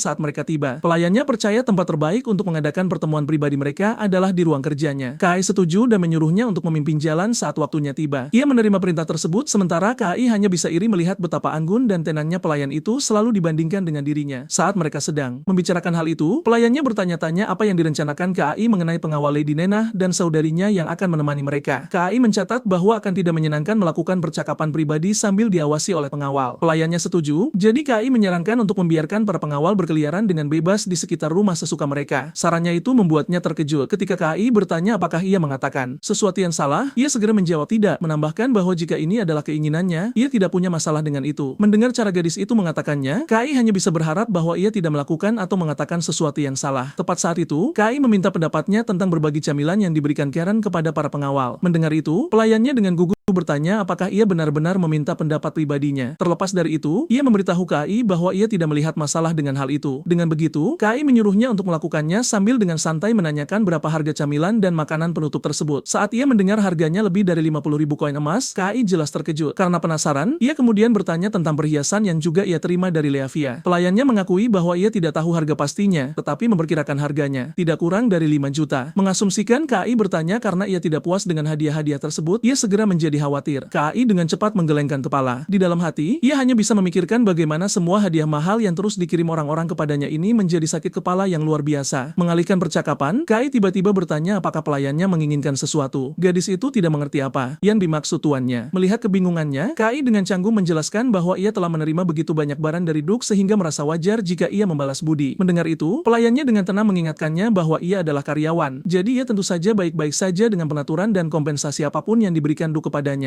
Namun, KAI bersikeras bahwa ia tidak boleh terlalu kaku. Di depannya, ia memberitahu gadis itu bahwa ia bisa mengatakan apapun yang ia inginkan. Jelas, ini adalah pertama kalinya ia mengalami hal seperti ini. Meskipun demikian, ia akhirnya mengungkapkan bahwa ia memiliki kegemaran terhadap makanan manis. Mendengar itu, KAI berjanji untuk membelikannya. Dengan itu, ia pamit, mengingatkannya untuk mengikuti pengaturan yang telah mereka rencanakan. Ia mengangguk, menandakan bahwa ia memahami instruksinya. Namun, saat KAI pergi, ia berpikir dalam hati bahwa ia harus melaporkan semuanya kepada Duk. Rupanya, saat KAI menyebut kata berbagi, itu berarti sesuatu yang sama sekali berbeda baginya. Itu hampir terdengar seperti semacam kata sandi. Kemudian, Nenah dan Maria akhirnya tiba di perkebunan KAI. Kedua gadis itu bersama dengan pengawal mereka disambut dan diundang masuk ke dalam rumah oleh pelayan KAI. KAI sudah menunggu mereka di dalam ruang kerjanya. Saat pelayan itu pergi dan menutup pintu di belakangnya, pengawal Nenah dari pertemuan mereka sebelumnya mendekatinya. Wanita itu ternyata adalah wakil kapten pengawal gereja. Ia mengomentari kebetulan bertemu dengannya di sini, mengakui bahwa ia tidak pernah menyangka akan melihat dirinya lagi. Mendengar ini, pelayan KAI menjelaskan bahwa ketika rumah itu dipindahkan ke KAI, ia pikir ia akan kehilangan posisinya. Syukurlah, Lord KAI cukup baik untuk mengizinkannya tetap tinggal. Mendengar itu, pengawal Nenah bertanya apakah ini berarti KAI adalah orang yang baik. Pelayannya mengangguk. Ia tahu bahwa KAI bisa saja dengan mudah meminta seseorang yang lebih cakap, namun ia memilih untuk membiarkannya tinggal. Sang wakil kapten berasumsi bahwa posisi pelayan itu telah menjadi lebih aman. Namun, sang wanita menjelaskan bahwa ia sebenarnya belum pernah bertemu langsung dengan tuan KAI, jadi ia tidak bisa memastikannya secara pribadi. Wakil kapten segera menyadari dari nada suaranya bahwa sang pelayan sengaja menyembunyikan sesuatu. Bagaimanapun, mereka jelas sedang membicarakan KAI. Reaksinya justru membongkar kedoknya sendiri, yang membuat sang wakil kapten terkekeh dalam hati. Sang pelayan hanya berkomentar bahwa percakapan mereka hanya akan berputar-putar. Lagi pula, profesinya melarang dia untuk mencampuri urusan pribadi tuannya. Percakapan berlanjut, dan sang wakil kapten berkomentar bahwa pasti sulit menjadi pelayan KAI. Sang pelayan hanya membalas bahwa wanita itu tidak tahu apa-apa. Ia juga mengungkapkan bahwa rupanya tidak ada penjaga yang ditempatkan di dalam menshan. Dengan kata lain, KAI sepertinya tidak peduli siapapun yang masuk ke dalam kediamannya. Wakil kapten menafsirkan hal ini sebagai bukti bahwa KAI begitu kuat sehingga ia tidak perlu khawatir akan penyusup. Pelayannya setuju, berpikir bahwa tuannya memiliki kekuatan yang mampu mendukung kepercayaan diri seperti itu. Akhirnya, sang wakil kapten bertanya apakah sang pelayan telah mendapatkan wawasan tentang niat KAI selama waktu yang dihabiskannya di dekat pria itu. Mendengar hal itu, pelayan KAI secara terbuka memperingatkannya bahwa ia tidak bisa bertanggung jawab atas apapun yang ia katakan. Ia kemudian menjelaskan interpretasinya mengenai instruksi KAI sebelumnya. Ketika KAI bersikeras keras agar Nenah dan para pengawal kakaknya dibiarkan bebas berkeliaran di Menshan. Iya, kemungkinan ingin mereka mengelilingi seluruh perkebunan. Namun, sang pelayan percaya niat sebenarnya adalah agar mereka tetap waspada. Bagaimanapun, perlindungan sangatlah penting. Dari sudut pandang wakil kapten, bagaimanapun, rasanya seolah KAI tidak sepenuhnya mempercaya mereka, terutama mengingat insiden penculikan sebelumnya.